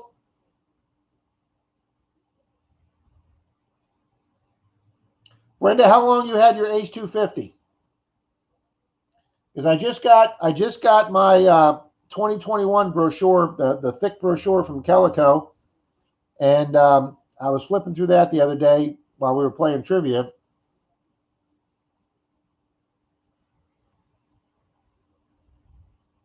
My first machine was a bounty hunter that couldn't find a car at 6 inches. I'm one with my machine. Pat, Brenda says she would like a really good gold band with a diamond in it or a perfume bottle. Oh, a perfume bottle. I've only found one of those guys. That would be great. Frankie says the same thing. Learn the machine, and it will find a lot of good stuff. And Brenda answered my question. Her H250 is 6 years old, and the reason I asked that, Brenda, is because I believe the H250 or 300 now is in the same price range as a Simplex. The Simplex may be a little bit more expensive, but like I was saying, I'm a Mind Lab guy. But if I was in the market and wanted to start hunting and buy a machine under $300 that was a good machine, I would probably recommend the Simplex. Oh, an inkwell would be great to find too. So I think that Nocta did a really good job of bringing that Simplex out at a price very similar to the 250 or Ace 250 or 300, but with a lot of the bells and whistles that the Amphibio has.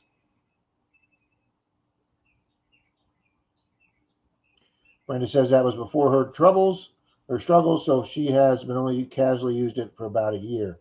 Okay, well then your machine's fairly pretty much like new. Frankie says he found a lot of stuff with his bounty hunter. See? She says she's loving her machine because she has it down just right. Well, there you go. That's what you want to be. Dalton has his Knox tuned in, or he's more tuned in with his Knox because he's had it longer than me. But guys, I tried to think like Dalton yesterday when I was on my...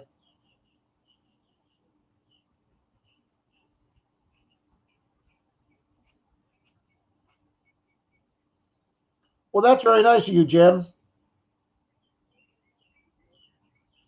Reed, I agree. The views on the Simplex, I hunted with Susie Q. She used her Simplex. She sold on it. She likes it. Merrill liked it. He did a pretty good review on it. He said he thought it was about 70% of what the Knox is, which I thought is a pretty high compliment for a machine that's a third of the price of the Knox. Why gold? Thank you. All right, I'll answer that today.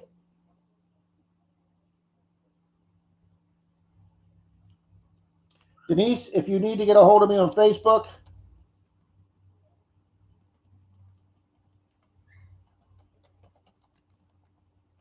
Christ, I can't even spell my own name.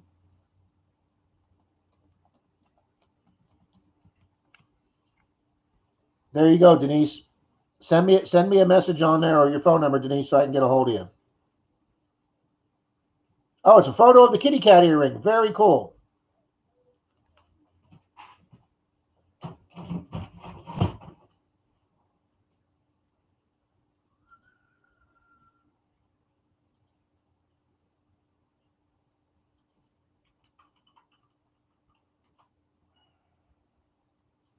Let's see if I can get on the Facebook fast here, guys.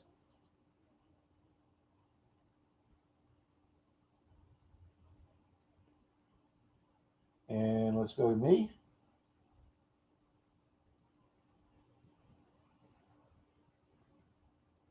And Messenger.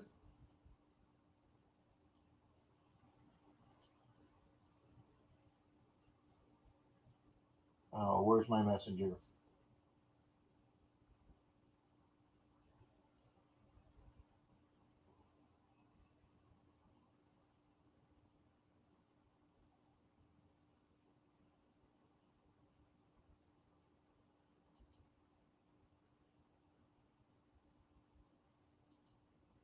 Hey, I figured it out.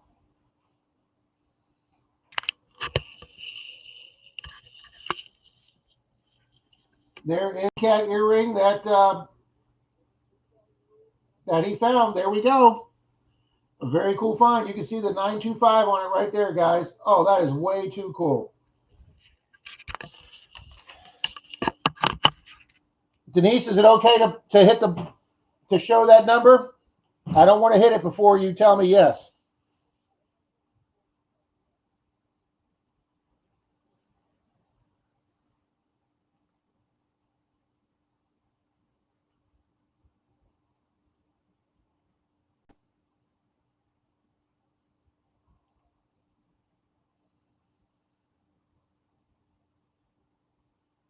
Oh, official gold digger's back. Welcome again. All righty, Frankie. I haven't been on in a couple weeks. I'll go ahead and answer that.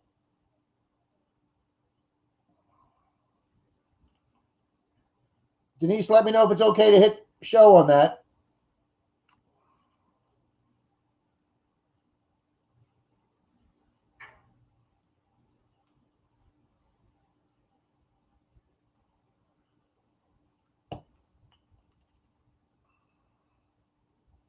Yes. Okay.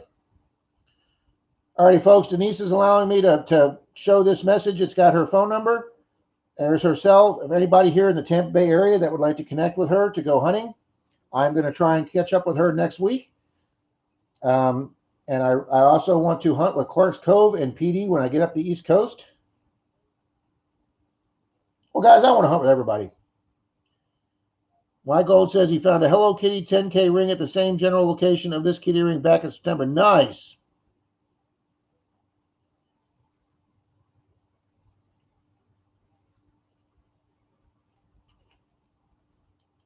All righty. We'll be doing that at Florida Hunt 7. You got that right. I'm really hoping PD can make that too. At Clark's Cove, I can't wait to meet you guys at Florida Hunt 7. Like I said, Troy and I have already got our hotel reservations. Troy and I are staying together because he actually lives, I don't want to say closer. He lives about 35 miles south of me. Dalton lives about 30 miles east of me. But for Dalton, he lives right next to the interstate, so he's 5 minutes from the interstate. He could just zip right up to 75 to Gainesville, and Dalton be there in probably like an hour and 20, 30 minutes, whereas Troy's like 3 hours from Gainesville. So it's going to take him about 45 minutes to get to my house. Troy's going to pick me up, and then we'll shoot up straight up 19, and then we'll cut up 27 to Gainesville. So from my house, Gainesville is exactly 2 hours.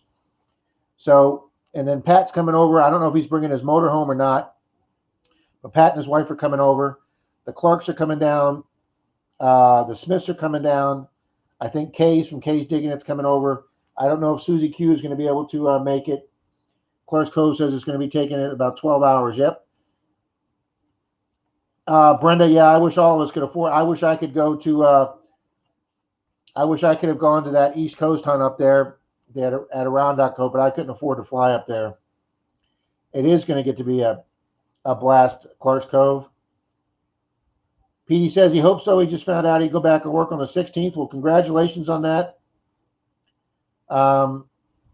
Hopefully by February, Petey, you get a little more vacation time saved up and you can come down for 2 or 3 days.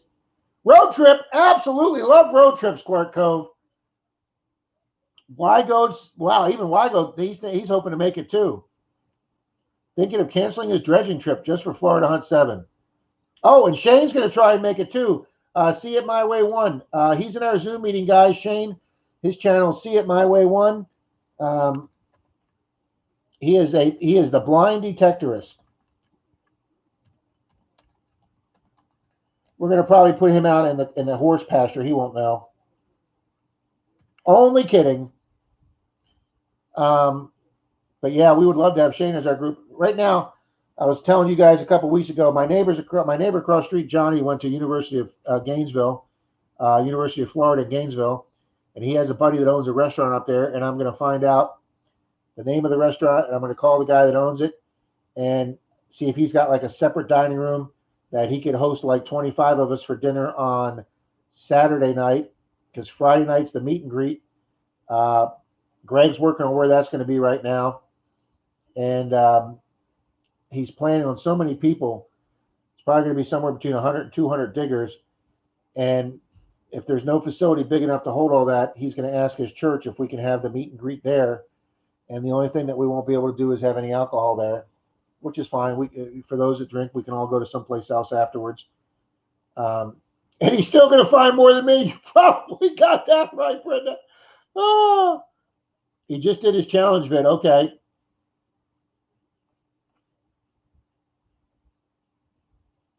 Wygold, there's no camping there at the site of the hunt, but Greg did say that about 20 minutes away there's a camping site.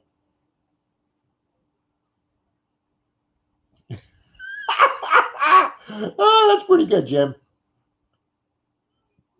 But yeah, I'm going to try and set us up a big place for dinner on Saturday night that we can all go to as a big group, 20, 25, 30 of us, anybody that wants to come in the group. Well, just no beer at the one place, Weigel. That's it, just the one place, Robert. So Fox Helsing's in the room. Welcome, Fox Helsing. He caught this one. He comes in after the Wheel of Death. So, but yeah, so Saturday night we're all going to try and get together for dinner, and then either at a restaurant or at one of the hotel,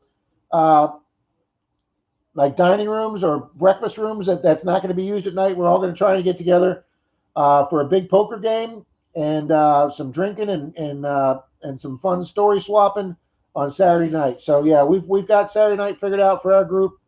Hopefully a big poker game. And see, there you go, Brenda. Jim, we could carpool together. That's what Kay just did. She carpooled with a couple of people, and she went across country up to the north and for some hunts up there. I would love it on my next trip up to Maryland if I could find somebody to carpool with. The next time I try and go meet the Hoover boys and go to one of their meetings, yeah, I would love it if I could share expenses with somebody. And some hell raising. Very good, Clark's Cove. Maybe this time it won't be so cold that my door locks won't freeze. Guys, my driver's door of the truck I bought a used Ford Ranger from the people across the street. She had another baby and she couldn't fit all her kids into a little truck, so she had to get an SUV. So when I bought it, I guess the truck had been in an accident. They'd either replaced the driver's door or they replaced the lock in the door. So the keys that I have do not fit the driver's door. So when I lock the truck up, I got to reach in from the passenger side. So when we went up to North Florida for the hunt, it froze that night. It got down in the 20s that night. I know that's pretty cold for North Florida. Well, guys, we went out the next morning and my keyhole in my truck froze. And when I put the key in, it wouldn't turn because it was frozen.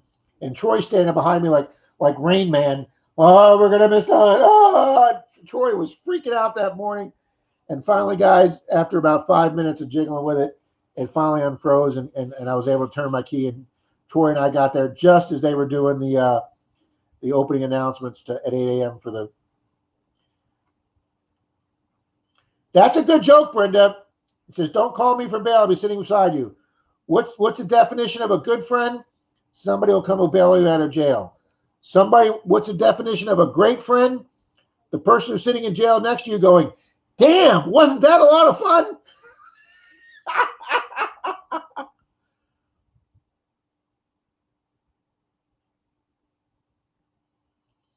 Yeah, Jim, I know that. My mom had COPD. She couldn't go anywhere without her oxygen machine. When we traveled across country, I had to bring all her big green tanks and lug them into the hotel at night. So, of course, now we're talking 15, 20 years ago. So I know they've got better equipment now that's a lot lighter. But I literally had a trunk full of those big, long green oxygen bottles.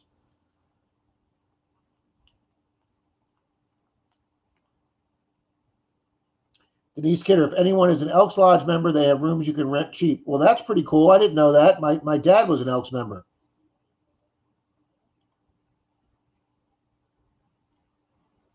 Poker game with silver and Wheaties. Well, that sounds good, Reed. I can bring a whole jar full of Wheaties.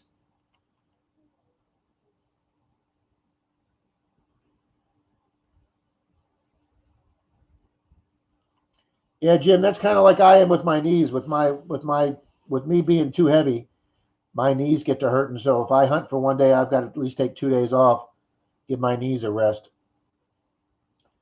But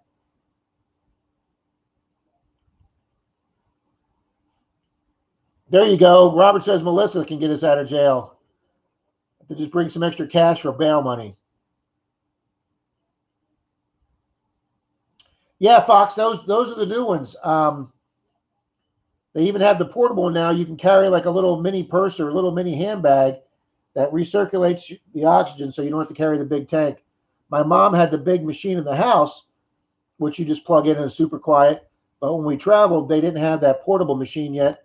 So we literally had to have the green bottles in the car that I could hook up in the car. But yeah, they've got the newer portable ones now that are really quiet and you can take with you on the go like you see in the commercials. But man, that would be great if Petey came down here with Clark's Cove. I'm telling you guys, I really hope that the COVID restrictions are loosened up some in January or February, or I hope they've got some vaccines they've started getting to people.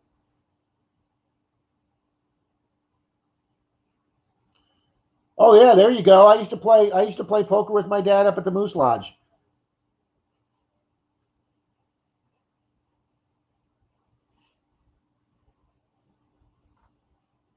Oh, so that's why Robert moved out to a drier climate out there. Yeah, my mom got hers from smoking for 45 years. Um, she had COPD and emphysema, and it was not a happy time for her. So if you're able to deal with it and still go out metal detecting, I give you big, big, big kudos.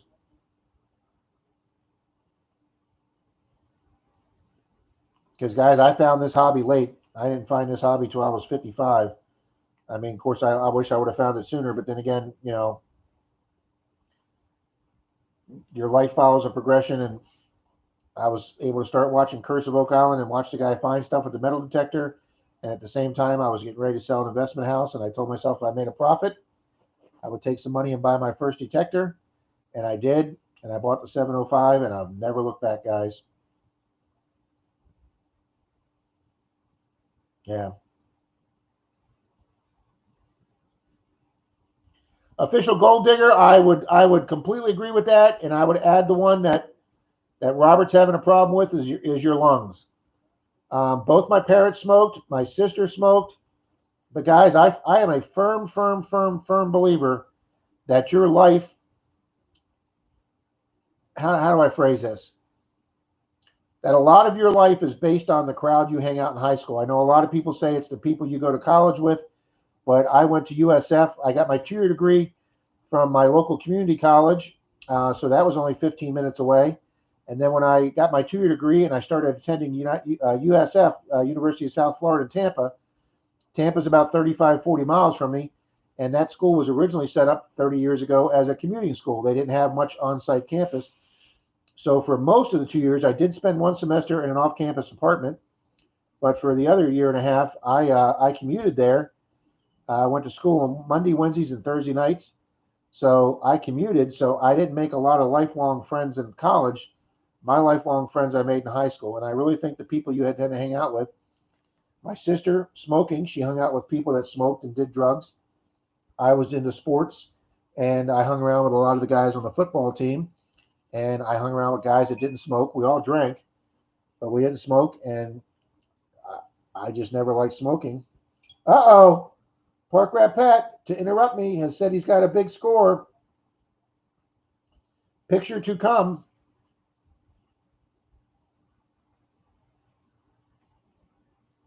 Yeah, yeah, I guess 47 years working. Oh. Boom, there we go. Park Rat Pat is on the silver. That looks like a silver Rosie right there. Boom. Congratulations, Pat.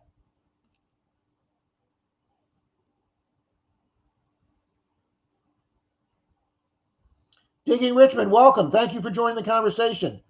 Let me go back to what official gold digger said. Three things: your sight, your back, and your knees. Uh, well, I've had back and neck problems my whole life, and my big car accident 2 years ago did not help that. But I know, and I know my doctor, my chiropractor tells me I have to lose weight, and it will help my knees, and I know that. Um, so, but yes, I have learned, guys, that I live with my back pain. The knee pain is a little bit new for me, but when I go to my chiropractor and he gets my back adjusted just right and my knee pain goes away, guys, it's a whole nother feeling having your knees feel great. So I agree with official gold digger there. I'm going to add in your lungs as a fourth thing to take care of. Um,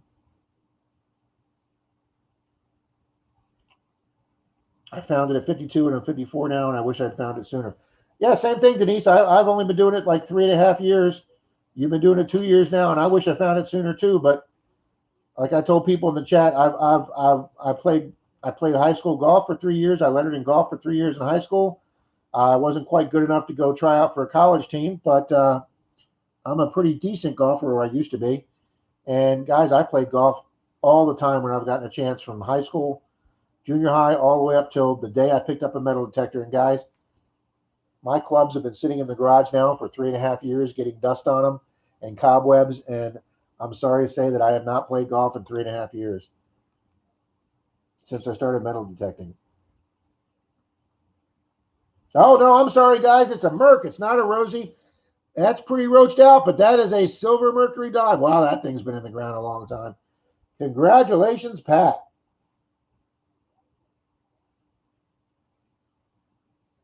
I'm going to give him a boom shakalaka.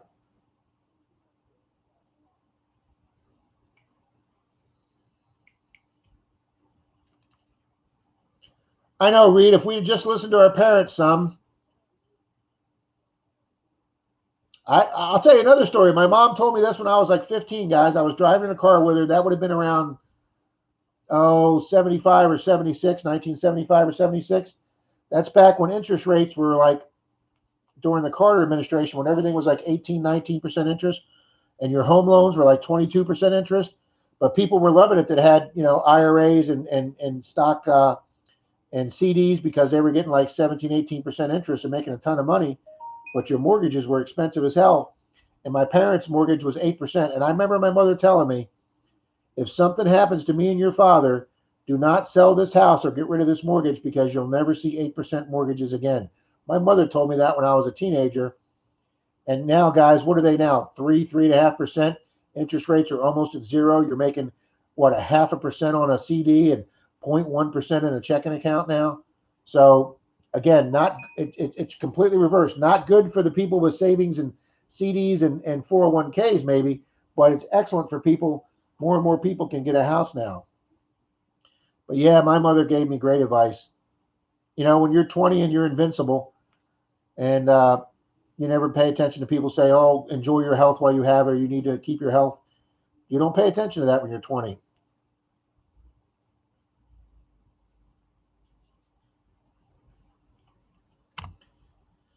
Why? Robert says, "I didn't go to college till my late 30s. I was a rebel when I turned 18. Traveled the country right after high school." Well, I didn't travel the country out of high school, Robert, but I did. I did blow off a semester of college and bought a one-way ticket to England. I had a buddy. I met a guy, a buddy I had in high school. His cousin came over from from the UK, and he hung around with us for a while, and he invited me over to England, and I lived in Brighton for a while, and I used his base house, and I traveled all across Europe. I got to see Germany, I got to see France and Paris, and stayed in youth hostels in Cologne, Germany, and hotels on the West Bank and Paris. And yeah, guys, I did all the culture stuff when I was too young to appreciate it. I had a big red bushy beard, long hair, had my cowboy hat on, was wearing my cowboy boots, and I was backpacking across Europe. Yep, I was the redneck American, guys, heading across Europe. Well, thank you, Brenda. Thank you. Quite a few people. I know P.D. Sandigger, whose name is Frankie, he literally had some health problems lately, guys, with his heart, so he was home for quite a while. He got caught up on quite a few uh, videos, too. Fox Helsing says, metal detecting, it is addicting, Jim. You're exactly right. Our parents get smarter as we get older. You got that crap right. You can only do so much in terms of hobbies. Uh, Pick one, enjoy the max. Digging Richmond, I'm gonna agree with that too. Pat says he just cleaned his Merc and it's a 41. Jim says I lost 135 pounds. I got divorced. That's a good joke too, but I'm not making any comment on that.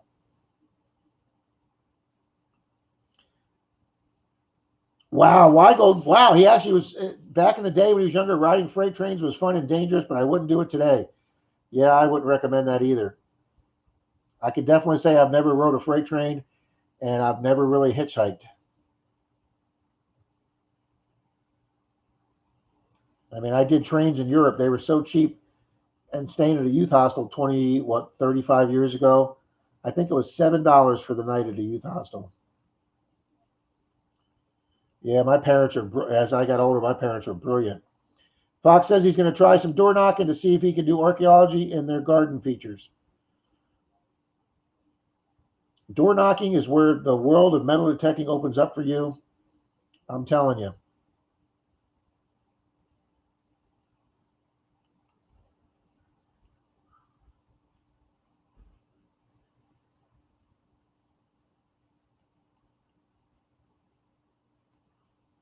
Digging Richmond says, we always think we will live forever as a young person, then after 40, the years fly by. Again, Richard, I completely 100% agree with you. And that's something my parents said. The older you get, and another thing my mother told me as I was younger and you didn't appreciate it, because when I was 16 through like 24, guys, I mean, it was like Party City. And I didn't take much serious until I got my first real job. But and even then, I was just partying. I was making huge money. I was making more money as a 24-year-old than I am now. And you buy your boats, you buy your motorcycles, you're just out partying, you're skiing on the lake, you're deep sea fishing, all that stuff you do as a young person without any responsibilities. And you're right, we think we're going to live forever, and you don't think you're going to get old. I mean, it was a real shocker to me the day that I turned 30. We don't want to talk about 40 or 50. Reed says he joined the Army and never looked back. Reed, I thank you for your service, sir, and I laud you. Um, my sister was in the Navy. My father was in the Navy, enlisted right before Pearl Harbor and got sent to Hawaii. Uh, I've got an entire album of pictures my father took in Pearl Harbor right after the Pearl Harbor attack. He's got pictures of ships still smoking. So yes, there's a Navy tradition in my family. Uh, Guys, I'm just not a big rules guy, and if you can't do rules and you can't do on time, I'm not real good on time, and I'm not an early morning person. And if you can't do any of those three things, the military is not for you. The bottle chaps? What the hell are bottle chaps? Did you mean bottle caps?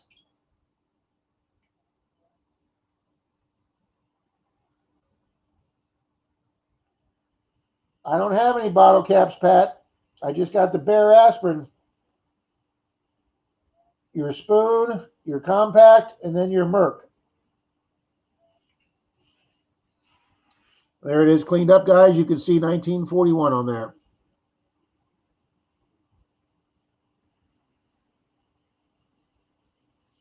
I've never done Greyhound either. Oh, buttless.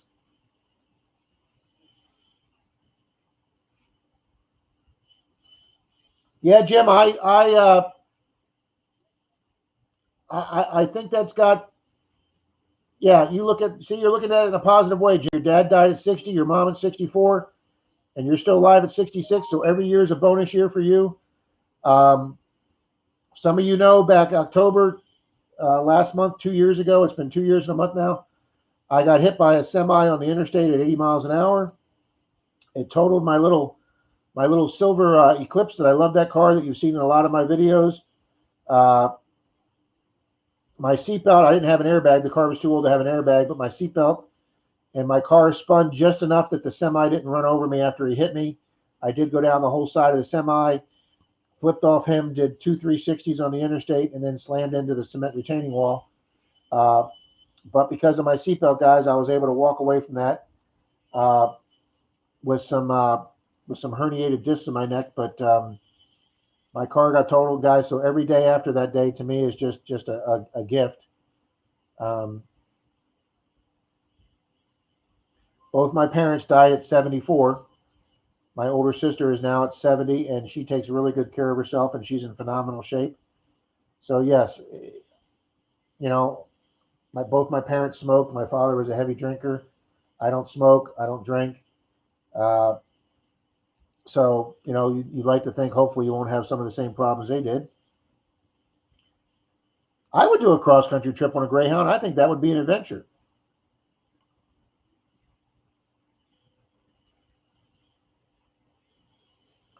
Bernie, if you're talking about Florida Hunt 7, I would that would be great if you could get there. I know, Robert. That's you see the jokes about that. There's that one phone company that's got the old guy with all the gold chains, metal detecting the beach.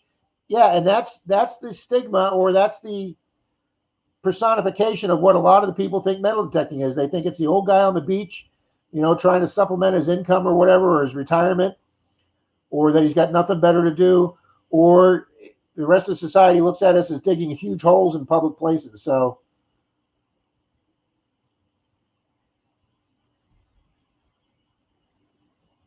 Miss Brenda, can you get rid of our spammer?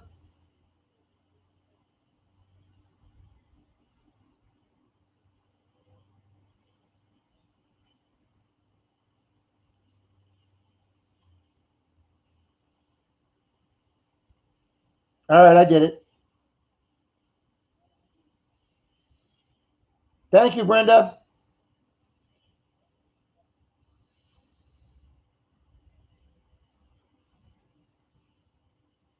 Wow, these people just have nothing better to do. Clark's Cove says my dad detected for 40 years and I never had an interest till 2009, and he found Weigel's metal detector. Well, that's pretty cool, Clark's Cove. Jim Steele, my sister said the exact same thing about her time in the Navy. She thinks every person in this country should serve 2 years in the service like they do over in Israel and Norway and Denmark, where it's compulsory, especially Israel, male and female. My sister thinks every young person should be do it here because it teaches you responsibility, punctuality, how to work as a team, team building. Yeah, Jim, my sister feels the exact same way you did. It made her grow up. It showed her how to solve problems, work as a team.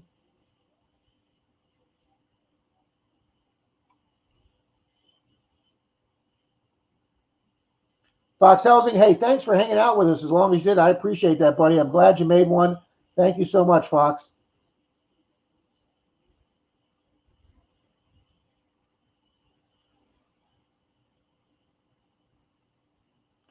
Wow, Denise, yeah, you were yeah, my first real job I got at 24, 35 years ago. My 2 week paycheck was almost $1,000, and my father, I didn't understand, and wow, I'm really telling some family secrets here.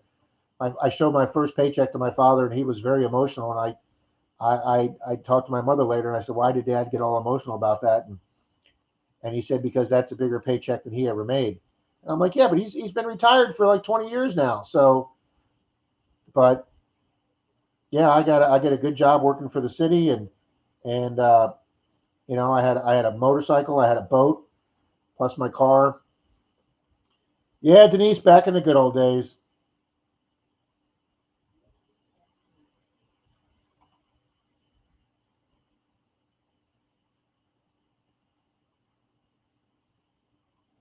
Yeah, Robert, you wonder about that. You can't work for one government agency, but you can work for another. Jim, it does in my family. My father died from brain cancer. It went up his spine from his back into his brain. It was a very ugly way to die. Um, but like I say, he smoked his whole life. Um, and then my mom got emphysema from smoking. I just remember those videos in junior high where they showed you the healthy lung and then the smoking cancer lung, and those really got to me. And so did the driver's ed videos. Back in the day, they actually used to show you the real videos. Now they're simulated, but they would show you the real videos of a car crash, and they'd pick somebody up in a body bag, and the arm would fall off, and all the blood would be spurting. I remember girls in high school getting sick on those videos, and they don't show the real ones anymore, but they had titles like "When the Road Runs Red."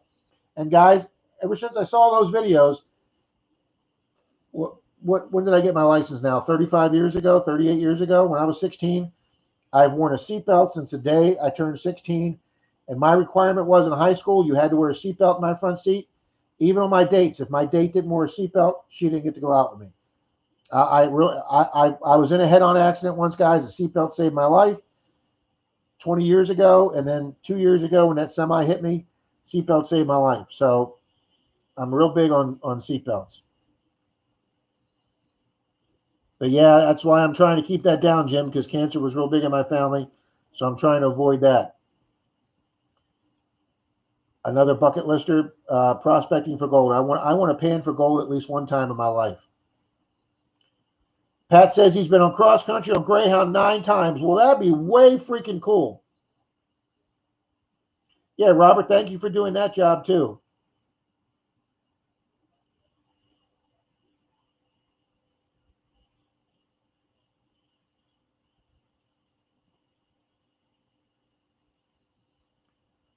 Frankie, I didn't know that. I didn't know you were a firefighter for 32 years. He just changed jobs 2 years ago. Well, thank you for your service too, Frankie.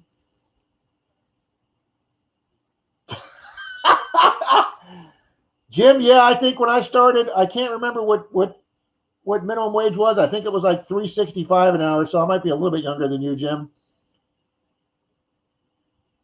Yeah, one of my first jobs was working at Wendy's. I got yelled at when the manager turned around and saw me eating fries out of the fry bin.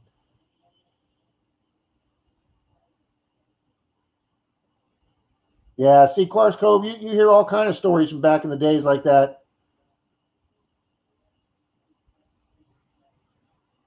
That's exactly right, Denise.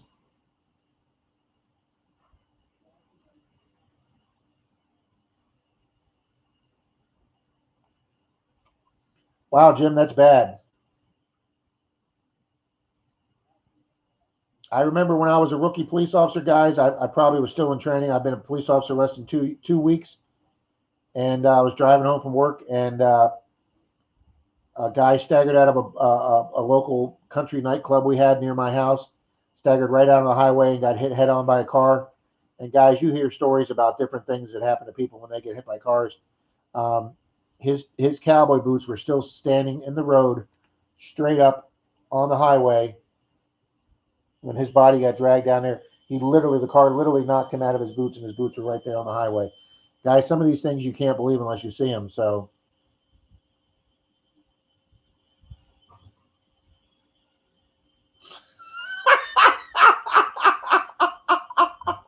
oh, Robert, you're hilarious. Never touched any drug besides cigarettes, coffee, pot, and soda pop. Oh, hi, honey. Show everybody your T-shirt, honey.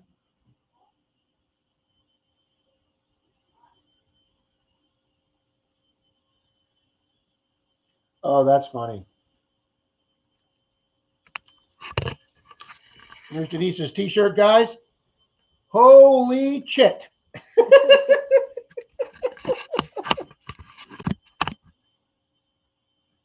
Wow, my first full-time job was $1.90 an hour. My first job was installing carpet, $20 a day. Oh, I bet, Petey. I bet you've seen some wild things. 32 years as a fire detector, a firefighter. Yeah, guys, I've seen so many depressing things as a police officer. I don't even want to depress the room and go there, but and I'm sure Frankie's the same way. I used to hear stories from my mother, Jim, that back during the Depression in the 30s, my grandfather was a longshoreman down on the docks in Baltimore, and if he wasn't home by a certain time on Friday, my grandmother would send my mother and her sisters out to find him in the bars along the waterfront before he spent the $5 bill that they gave him for the entire week of doing longshoreman work. Now I can't think of something more physically demanding than being a longshoreman, and they made $1 a day, $5 a week during the Depression. Of course, that's when my mother said that a loaf of bread was about 5 cents, and their weekly or monthly life insurance premium was a dime. That the insurance salesman came to the house every week to pick up their 10-cent premium on my grandfather's life insurance policy.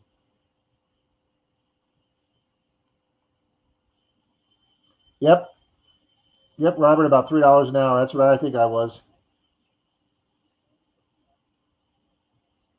Yeah, Denise, I had a cousin shot in the line of duty, uh, and it made him disabled also. Steely Dan is here. Welcome, Steely Dan. Thanks for joining the conversation. That's what I hear from a lot of the guys that detected back in the 70s. Gold could probably tell you the same thing. Started detecting in 79 with an old Weiss machine. Used to find a lot of gold or a lot of silver, but even now with my Knox 800, I don't find much silver at all. Well, we still find quite a bit of silver. Well, at least Dalton, so does Troy. But I bet back in the days when more areas were allowed to be hunted and metal detecting was a new thing, I bet silver could be found all over the place. Pop was an E8 U.S. Army MP CID, which is Criminal Investigation Division, for 20 years, and then a forensic scientist for the DEA for 20 years. Well, damn, I bet he had two nice retirements.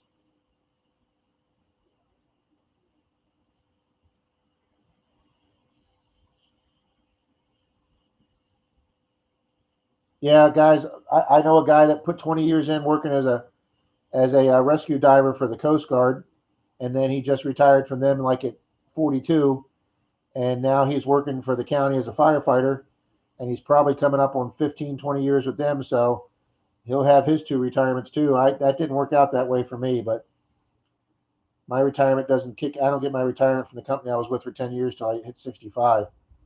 So, well, Steely Dan seems to know quite a few people in here. Congratulations, that's great.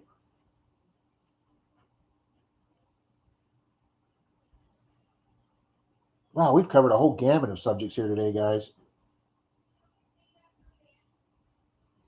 Do what, hon? Yes, I think Steely Dan knows he's named after a band. I'm sure. That's probably why he named his channel that.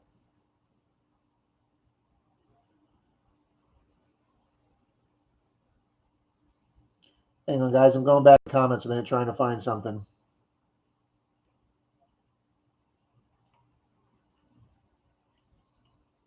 All right.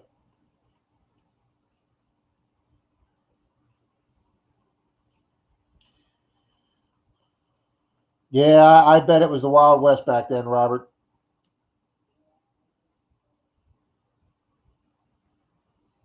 I mean, very little restrictions. I mean, even now, Dalton did some research and found a city that had no rules against metal detecting in their county charter ordinances. And we went down there and we were metal detecting. He found us a park that was just surrounded by late 1800s and early 1900s houses. And guys, from the time we got there till lunch, I had a Merc and a 1800s Indian head. Dalton found a buffalo and a V nickel, and we were having a phenomenal day. And then a cop pulled up and was watching us, and he didn't say nothing while Dalton was detecting until Dalton put a shovel in the ground. And the minute Dalton put a shovel in the ground, he walked over to him and said, "Son, you can't be doing that." And Dalton says, "Sir, I checked your city ordinances, and you have no rules against metal detecting." And the police officer said, he was very polite. He said, "You are exactly right. We have no ordinances against metal detecting, but we have ordinances against digging up our parks and disturbing the ground or altering the ground in any way." And that's the shitty way they got around it. They could make themselves look like a real progressive city by, "Oh, yeah, we're metal detecting friendly." Nope, not until you put that shovel in the ground. And guys, when I was up visiting relatives up with Denise's in Ohio, I stayed with Denise's uncle. He was so fascinated with metal detecting, guys, they went out and bought their own metal detector. So I'm happy to say that I did get two people into the hobby, my Denise's uncle and his son, her cousin.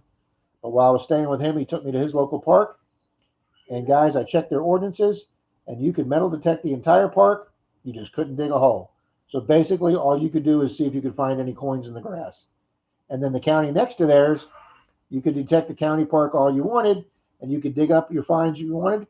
And then on the way out, you had to find a ranger and turn over all your finds to the park ranger, which is the most asinine thing I've ever freaking heard about in my life.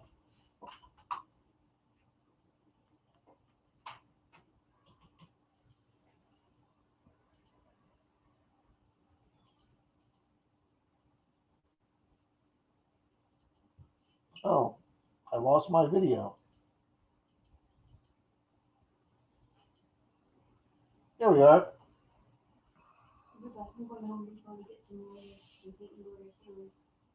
You're actually starting that? Isn't she supposed to be down soon? Okay.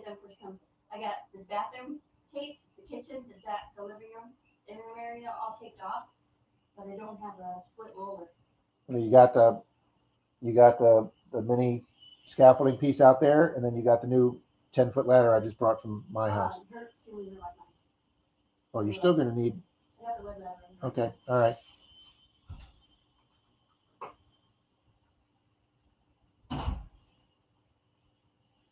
Yep, Jim. It only takes one person to ruin it. Okay, Robert, thank you very much. I will check that out.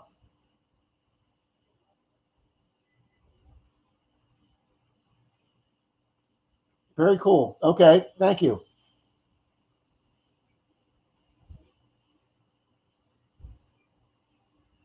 Yeah, guys, I would imagine you talked to a lot of the, I don't want to say old timers because it just makes you sound old, but you talked to a lot of the people that detected in the 70s when machines were pretty new and White's was your big name. And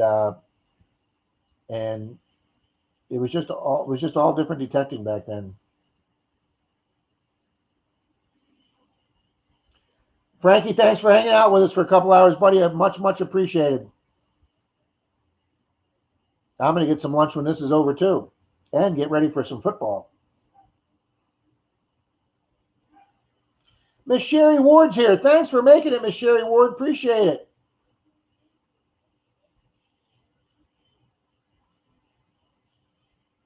I know everybody knows Miss Sherry Ward. She's been here before. She's one of my subscribers. Well, guys, we've covered a lot of gamut of things. We've covered our parents' health issues, our health issues.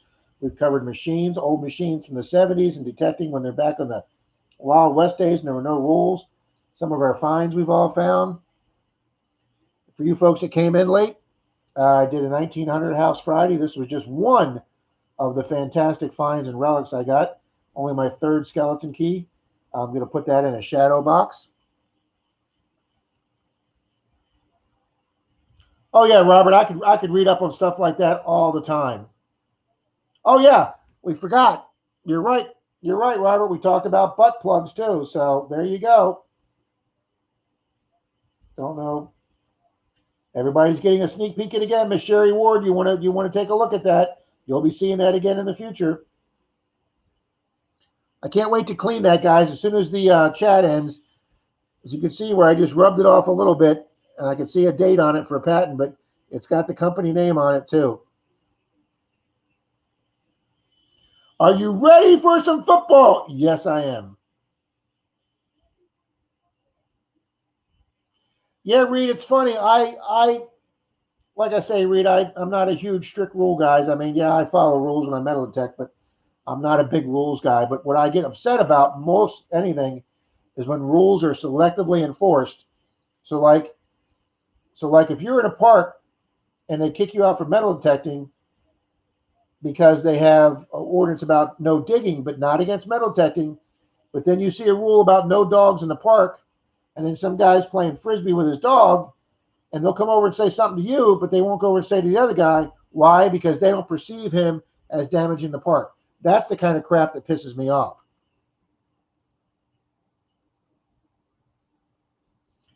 And Robert says he has a Garrett FBFO machine, which I don't know what that is. Manufactured the year I was born, still works in great condition. That's great. Well, our club, guys, our metal detecting club, SRARC, Suncoast Research and Recovery Club, we meet at Bill Jackson's Outdoor Adventures, which is the county's hugest, is that a word, hugest, biggest sporting goods store. He has an indoor pool where they teach scuba diving. He has a snow mountain where they do, show people snow ski equipment. They have a huge section on the stand-up paddle boards, kayaks, canoes. They sell a full range of guns, sporting equipment, vests, shoes, and then they also carry a full line of metal detectors. That's where I bought my first metal detector. Our club meets there. Um, they have up in the meeting room where we meet for our metal detecting club meetings. They have a whole group of metal detectors up on the wall, all the way back to the first metal detector that the U.S. Army used in World War II. That looks like it takes 3 guys to carry. Yeah, Sherry Ward, Park Rat Pat thought that looked like a butt plug, and we're just going to leave it at that. And then some other people said boat plug, but it's got a patent date over 100 years old, so unless you were out boating in the 1890s or something, I don't think this is a boat plug. But who knows? It could be.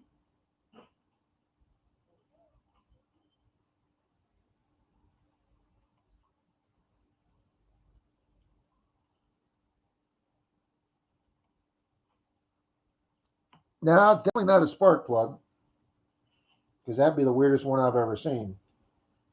But Miss Sherry Ward, like I was telling folks later, I'm going to be publishing a video probably tomorrow of a beach hunt where I find gold. It'd be gold. And probably the video after that, I'm going to do a giveaway on guessing what this is. And it will probably include something to do with something like that. Shiny. Or as Miss Gypsy says, silver.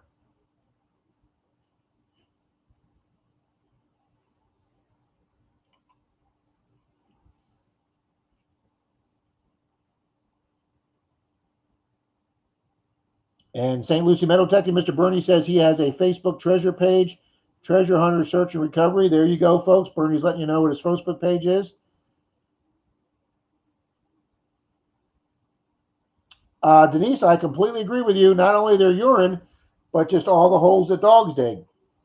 I know. I've been in some areas where people say, "Well, don't leave a hole. There's a hole right there," and I go, "Oh, no, no, no. That's not a metal detecting hole. Look at the claw marks. That's either a dog or some wild animal." I said, "We don't make holes that look like that."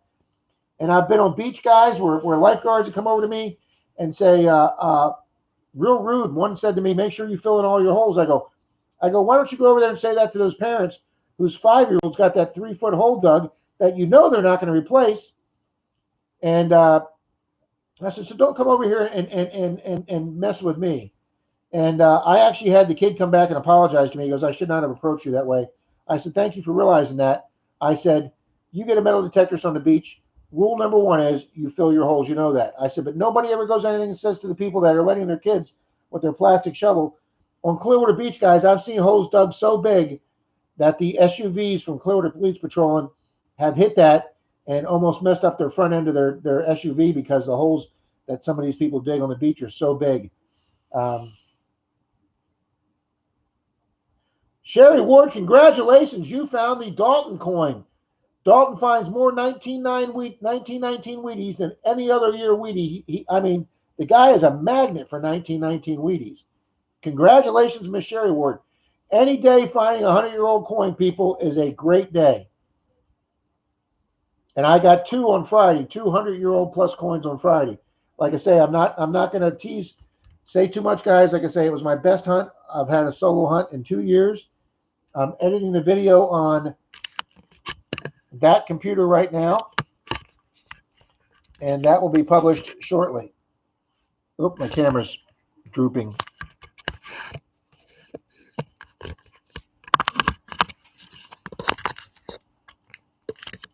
There we go. Wow, found a 57 Wheatie at the beach the other day. I've only found, on Clearwater Beach, I've only found 1 Wheatie, and then that little swimming hole I did, guys, I found a Wheatie in the wet sand.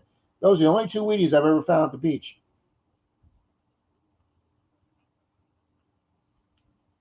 Robert, that's very nice of you. And Denise. But yeah, congrats on that, Sherry. Any day with a 100-year-old coin in my book is a good day. Like I say, guys, not all of us live in the colonial states that we can go out there and find a trime or a 1 or 2 real or a large cent or some British copper. You know, if I find a 1902 Barber dime, guys, it's a freaking ecstatic day for this area.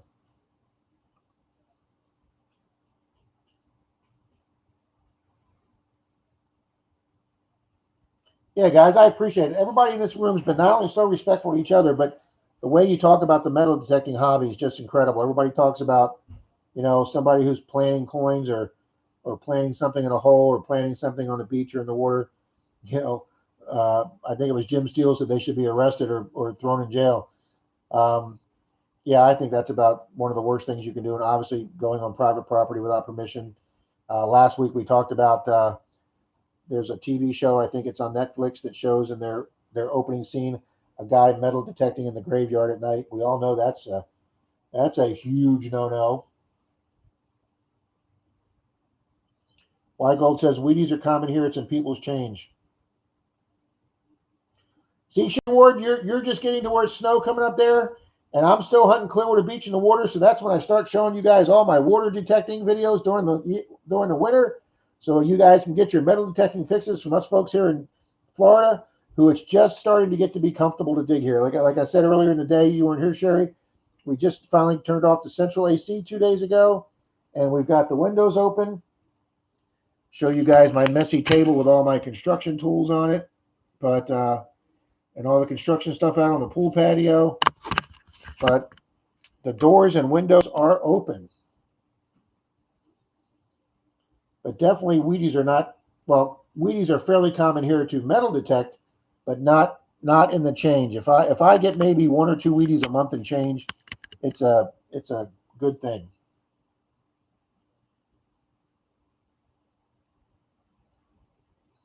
Yeah, I know in some parts of the country, Sherry Ward, snow's already there. I know Idaho, Iowa, and up in the mountains outside of Denver, supposedly they had like 17 inches of snow up in the mountains of Denver.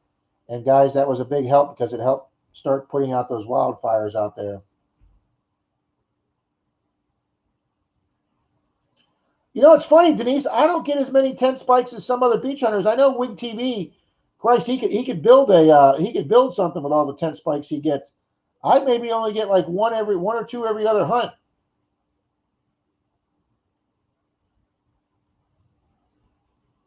Roger says he's getting to be winter there. He's going to do more park hunts and grounds start to soften up, but they need some rain. Yeah, we've had enough rain this year and last year that during the winter, which is about now, our ground's still pretty soft. But the first year I metal detected, guys, in 2018, we didn't have much rain that summer, and that winter the ground was like concrete. You'll get it, Miss Sherry Ward. It took me 11 months and a week to get my first silver coin, and I was detecting like 4 times a week back then. And it took me almost a year to get my first silver coin, and I didn't find it on the old property. I found it at my local high school that was built in the early 60s in the common grounds near the basketball courts. So you literally never know. And then my first gold ring I found in a city park, an inner city park next to the basketball courts. And out of that same park on the tot lot, later on, I found a silver war nickel that somebody must have been carrying in their change and dropped it. So you can find gold and silver in city parks. My Gold says he finds at least one or two tent spikes every night. I know, so does Wig TV Chad. But Clearwater Beach, there don't quite seem to be as many. I mean, I've found two or three in one night, but then again, I've gone hunting 2 weeks and not found one. Brenda says they had snow on the 19th and 65 degrees yesterday. Brenda, where are you at again? Is it Iowa? Denise says she doesn't feel like she has a good hunt without finding a tent spike.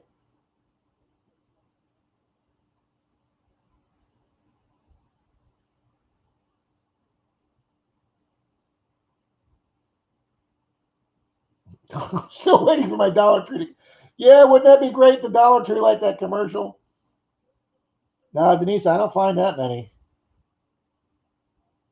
Iowa. See, boom. My memory's not going completely bad, Brenda.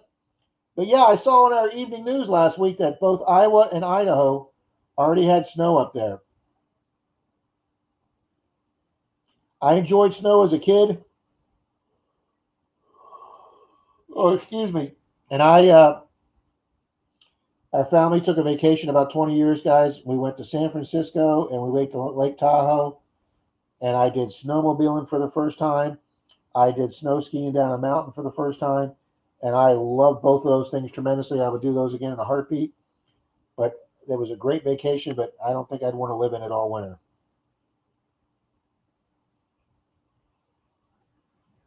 It is. Plant those coins and see if they grow.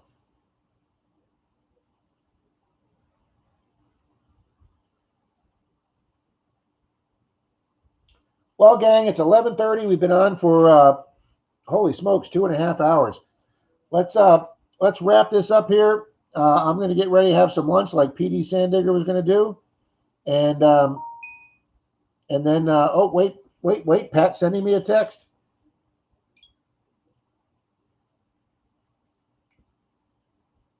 Nope, it's my sister about football.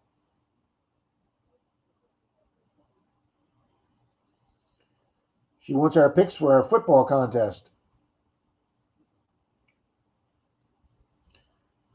I predicted Atlanta was going to win Thursday, and I was the only one that took that game, so I'm 1 up for the week.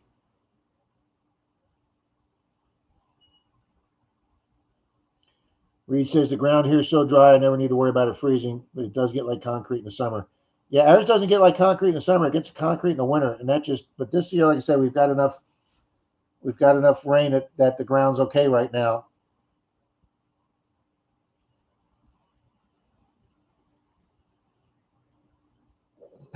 That's funny, Jim. Alrighty, guys. Yeah, go KC is right, Brenda. Going out later today, tied is at 0-0. Good luck. Uh, Bernie, you and your family feel better. I wish you well and all the best. Um, Sherry Ward, thanks for stopping by. Jim, Clark's Cove, uh, Marty, Reed, Denise, everybody today, Brenda, Robert, Weigold. Guys, everybody have a good day. Going to go get some lunch and watch some football. Enjoy our nice weather here in Florida, and we'll see you guys next Sunday. Be looking out for a beach video from me either this evening or tomorrow, and then the giveaway on what the mystery item is. Alrighty, guys. Thanks a lot. We'll talk to you soon. Take care.